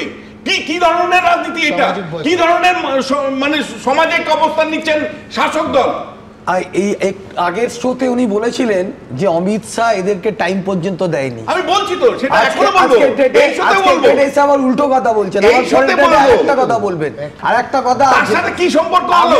উনি যে বলছেন কি সম্পর্ক, এতগুলো ক্যামেরা তো ছিল, কোন ক্যামেরাতে দেখা গেছে যে ওনার মাকে কোনো পুলিশ মেরেছে? আপনি কি বলছেন মা মিথ্যা বলছেন? বরং ন্যাড়া নাড়ু নাম বলতে যাচ্ছেন কি মা মিথ্যা কথা বলছে? ন্যাড়া নাড়ু ওনাকে ছবি তোলার জন্য বলতে যাচ্ছেন কি ওনার মা মিথ্যা কথা বলছে? ন্যাড়া নাড়ু গায়ের উপর পড়ে গেছিল ছবি তোলার জন্য, এটা কই খবরটা এসছে, কিন্তু কোন জায়গায় দেখা যায়নি। এই ঘটনাগুলো মিথ্যা কথা বলে বাজার গরম করার চেষ্টা করে। মা-বাবাকে টাকা দিয়ে রফা করার চেষ্টা করেছিল, কেন পুলিশ উত্তর দিতে হবে? কেন প্রতিবাদী ডাক্তারদের বারবার বদলি করার চেষ্টা হচ্ছে? পরিকল্পিত উপায় এভিডেন্স নষ্ট করার চেষ্টা হচ্ছে। আমাদের মিছিলের পেছনে গুন্ডা ঢুকিয়ে দিয়ে এভিডেন্স নষ্ট করার চেষ্টা হচ্ছে। একরকম বলছে আর বিজেপি একরকম বলছে, অভয় মঞ্চ আর পরিকল্পিত খুন, দুর্নীতিকে পরিকল্পিত খুন হয়েছে। সেই মতভেদ থাকতে পারে, কিন্তু তার মানে যারা কালকে সাইকেল মিছিল অ্যারেঞ্জ করেছিলেন প্রতিবাদী ডাক্তারদের পুলিশ নোটিশ দেবে, আমি সেই পার্টে আসব। কিন্তু এটা আপনাদের জানিয়ে রাখি, সেটা হচ্ছে ওই মুহূর্তের ভিডিও যদি কারুর কাছে থাকে, কোথাও সংগ্রহ করতে পারি, আমরা সবার আগে আপনাদের সামনে রাখবো। তার কারণ হচ্ছে ওই সময়ের আক্রমণের মুহূর্তের ভিডিও বা আঘাতের মুহূর্তের ভিডিও সত্যি সত্যি আমরা লাইব্রেরিতে এবং প্রত্যেকটা ক্যামেরা চেক করে আমরা কোথাও পাইনি। কিন্তু আমি অন দ্য কন্ট্রারি যেটার আমি প্রশংসা করব সেটা হচ্ছে যখন রাজনীতিবিদরা কেউ সরাসরি বলে দিচ্ছেন, রাজ্যের মন্ত্রী বলছেন রাজনীতি করছেন অভয়ার মা, মেয়ে চলে গেছে, উনি রাজনীতি করে কোথায় পৌঁছবেন? আমি বলছি এই ইনসেনসিটিভ মন্তব্যের পাশে কলকাতার পুলিশ কমিশনার তিনি অন্তত ইনজুরি হয়েছে এটা মানছেন এবং ঘটনা অনভিপ্রেত বলছেন। বিশ্বাস করুন, তাতেও মনে হয় যে কানের আরাম হলো যে অন্তত কেউ মানে ওইটা সম্পূর্ণ বানানো বলছেন না। এবার আমরা নিশ্চিন্ত হলাম যে অন্তত কেউ তো বললেন যে ইনজুরিটা হয়েছে আর ঘটনাটা অনভিপ্রেত। আমি কি বলেছেন এই শহরের পুলিশ কমিশনার দেখাবো। আজিকারের ডিসিজ ওনার মা যেটা অ্যালিগেশন করছেন, নিশ্চয়ই ওনার ইনজুরি হয়েছে, এটা অ্যাকচুয়ালি হওয়া উচিত নেই। কিন্তু কেন হলো, কি কারণে হলো, পুলিশের যেটা অ্যালিগেশন হচ্ছে দ্যাট পুলিশ মেরেছে, সেই অ্যালিগেশন সত্যি কি মিথ্যা, এগুলো সব অ্যাঙ্গেল দেখা হয়। আমি আবার বলছি এই মন্তব্য আমার সংবেদনশীল লেগেছে, তার কারণ কলকাতার পুলিশ কমিশনার অন্তত বানানো আঘাত বলছেন না, বলছেন আঘাত লেগেছে, ইনজুরি আছে এবং সেটা অনভিপ্রেত। কিভাবে হলো আমরা তদন্ত করে দেখব, ফেয়ার এনাফ। কিন্তু পাশাপাশি পুলিশের আরেকটা অংশও বলতে হবে, যেটা বিনা অনুমতিতে সাইকেল র্যালি, প্রতিবাদের একটা র্যালি হয়েছিল, তাতে দুজন ডাক্তার অভয়া মঞ্চ, এই যে অভয়া মঞ্চ বনাম বিজেপি, বনাম অমুক বনাম তমুক হচ্ছে, কিন্তু তার মানে কি এই যে পুলিশ পূর্ণব্রত গুণ আর ডক্টর তমনাশ চৌধুরীকে, দুই ডাক্তারবাবুকে নোটিশ পাঠিয়ে থানায় ডেকে পাঠাবে? দেখুন পরের প্রতিবেদন।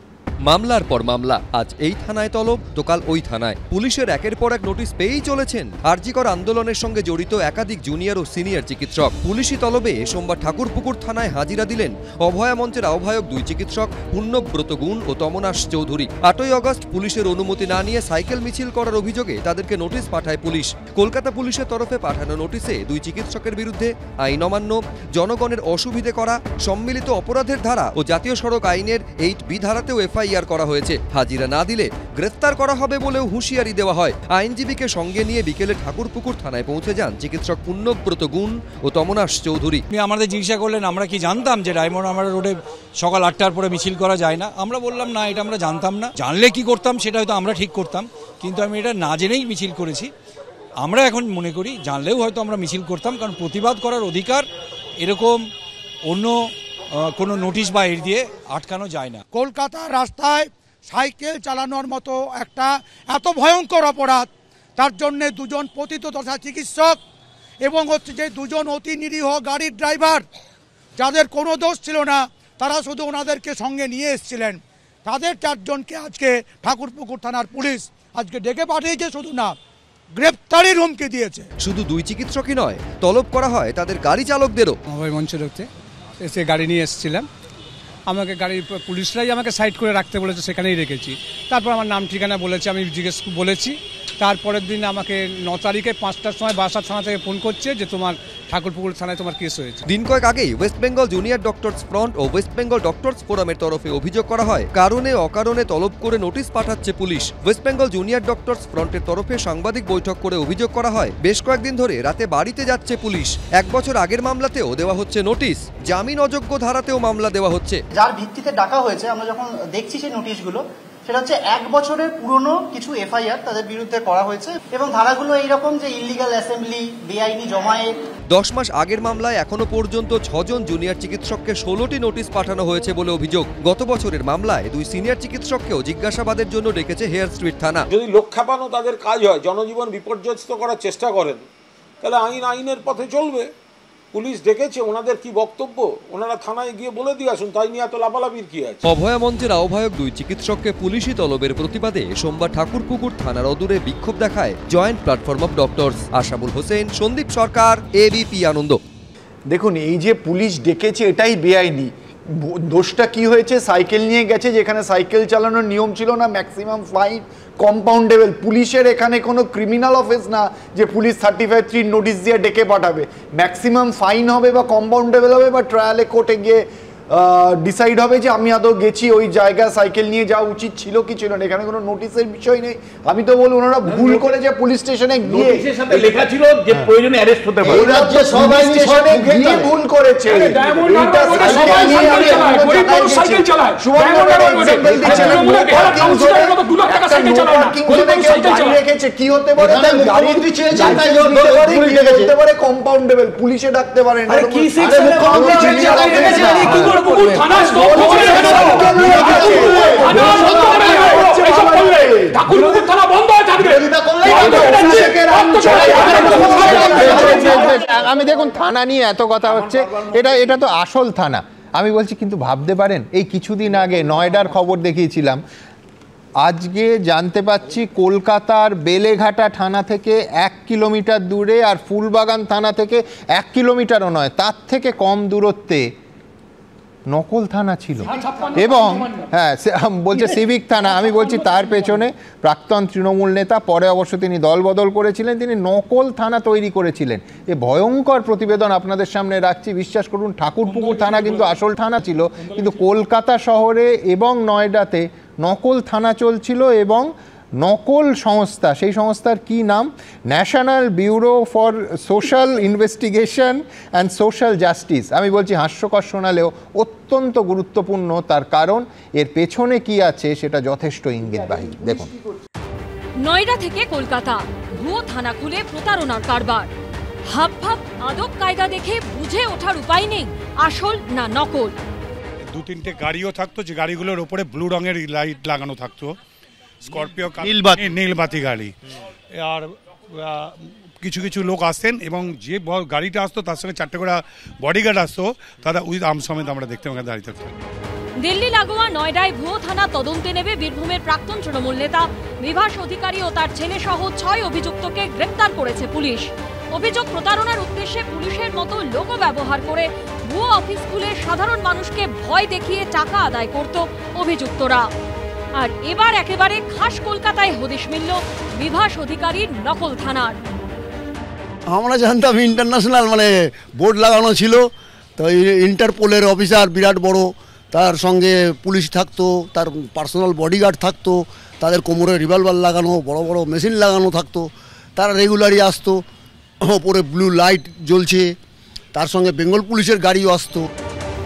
বেলেঘাটা সিআইটি রোডে এই বহুতল। বেলেঘাটা থানা থেকে যার দূরত্ব মাত্র 1 কিলোমিটার। 750 মিটার দূরেই ফুলবাগান থানা। 2টি ঘর ভাড়া নিয়ে চলছিল নকল প্রশাসনিক কারবার। বহুতলের বাইরে একাধিক বোর্ডে লেখা national bureau of social investigation and social justice. এখানে 4-5টা গাড়ি লাগানো থাকতো, ম্যান পাওয়ার তো প্রচুর, সবার হাতে একদম মেশিন লাগানো। হ্যাঁ, আমরা তো ইন্টারপোলের ব্যবসা। যে 2টি ঘর ভাড়া নেওয়া হয়েছিল তার ভেতরেও কোথাও একেবারে লোগোতে লেখা পুলিশ, কোথাও আবার লেখা ইন্টারপোল সেন্টার USA। যে জুলাই মাসের 1 তারিখে ভাড়া নেওয়া হয়, তারা কিন্তু কোনো কিছু জানতেন না। এমনকি স্থানীয়রা বলছেন আজকে সকালবেলা দেখতে পাওয়া যাচ্ছে বাড়ির বাইরে একেবারে রাস্তার ওপরে যে বোর্ড লাগানো ছিল সেই বোর্ডটিকেও খুলে ফেলা হয়। এর পাশাপাশি যখন এখানে বিভাস অধিকারী তিনি আসতেন এবং তার সঙ্গে নিরাপত্তা রক্ষীরা থাকতো, পুলিশের গাড়ি আসতো, এখানে প্রশ্ন উঠছে একেবারে কলকাতা শহরের বুকে 1 কিলোমিটার দূরত্বে থানা থেকে কিভাবে চলছিল এই কারবার। ইন্টারপোল লেখা ছিল, হ্যাঁ স্টিকারও ছিল। ফাইনালি ইন্টারপোলের একটা অফিস হয়েছে, যার জন্য এখানকার লোকেরাও ভয় পেয়ে যেত। এই ভাড়াদার ব্যাপারে আমি যোগাযোগটা করে দিয়েছি। অনুকূল ঠাকুরের, ওর অনুকূল ঠাকুরের ছিল, বীরভূমে ব্লক সভাপতি ছিল, সেটা আমি চিনতাম। নয়ডা থেকে বেলেঘাটা 2 ঠিকানারই উল্লেখ রয়েছে international police and crime investigation bureau নামের এই ওয়েবসাইটে। এর উপদেষ্টা তালিকায় আবার নাম রয়েছে বিজেপি নেতা ও প্রাক্তন আইপিএস অফিসার দেবাশিস ধরের।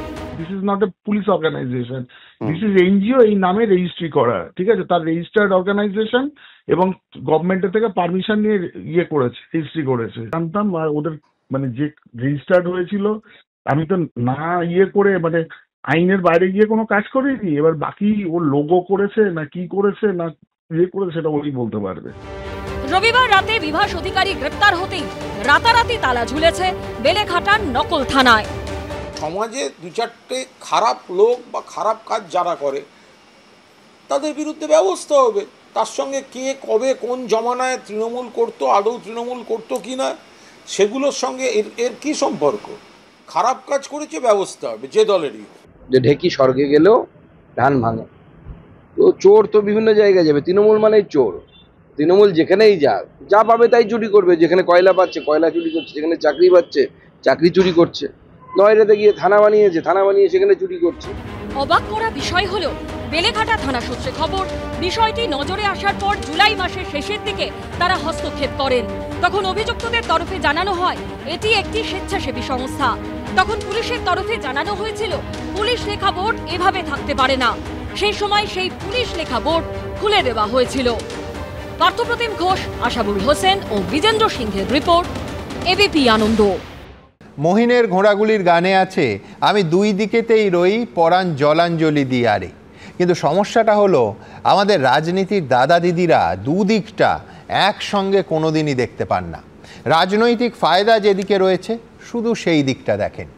যারা ভোটার লিস্টে রোহিঙ্গা দেখেন তারা ভিন রাজ্যে বাঙালি নিগ্রহের একটা অভিযোগও শুনতে পান না। আবার যারা বাঙালি নিগ্রহ নিয়ে একেবারে রাস্তায় নেমে পড়েন তারা জাল পরিচয়পত্র বানিয়ে রাজ্যে ঢুকে পড়া বেআইনি অনুপ্রবেশকারী বা জঙ্গি তৎপরতার অভিযোগগুলোতে একেবারে স্পিকটি নট। আমরা দুটো বিপদকেই যথেষ্ট গুরুত্ব দিয়ে তুলে ধরি বলে কেস দেবেন না প্লিজ, কেস দেবেন না প্লিজ। আমি বাংলায় গান গাই, আমি বাংলার গান গাই, আমি আমার আমিকে চিরদিন এই বাংলায় খুঁজে পাই, আমি বাংলায় গান গাই।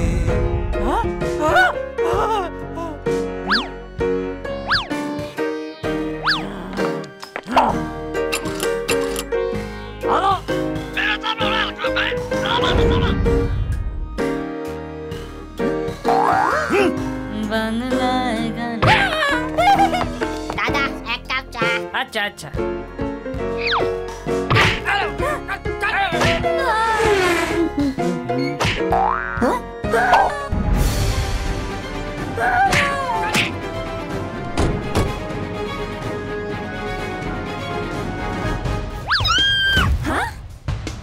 বাঙালি আক্রান্ত, বাঙালি ভাবাবেগ আক্রান্ত।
কিস দেবেন না প্লিজ।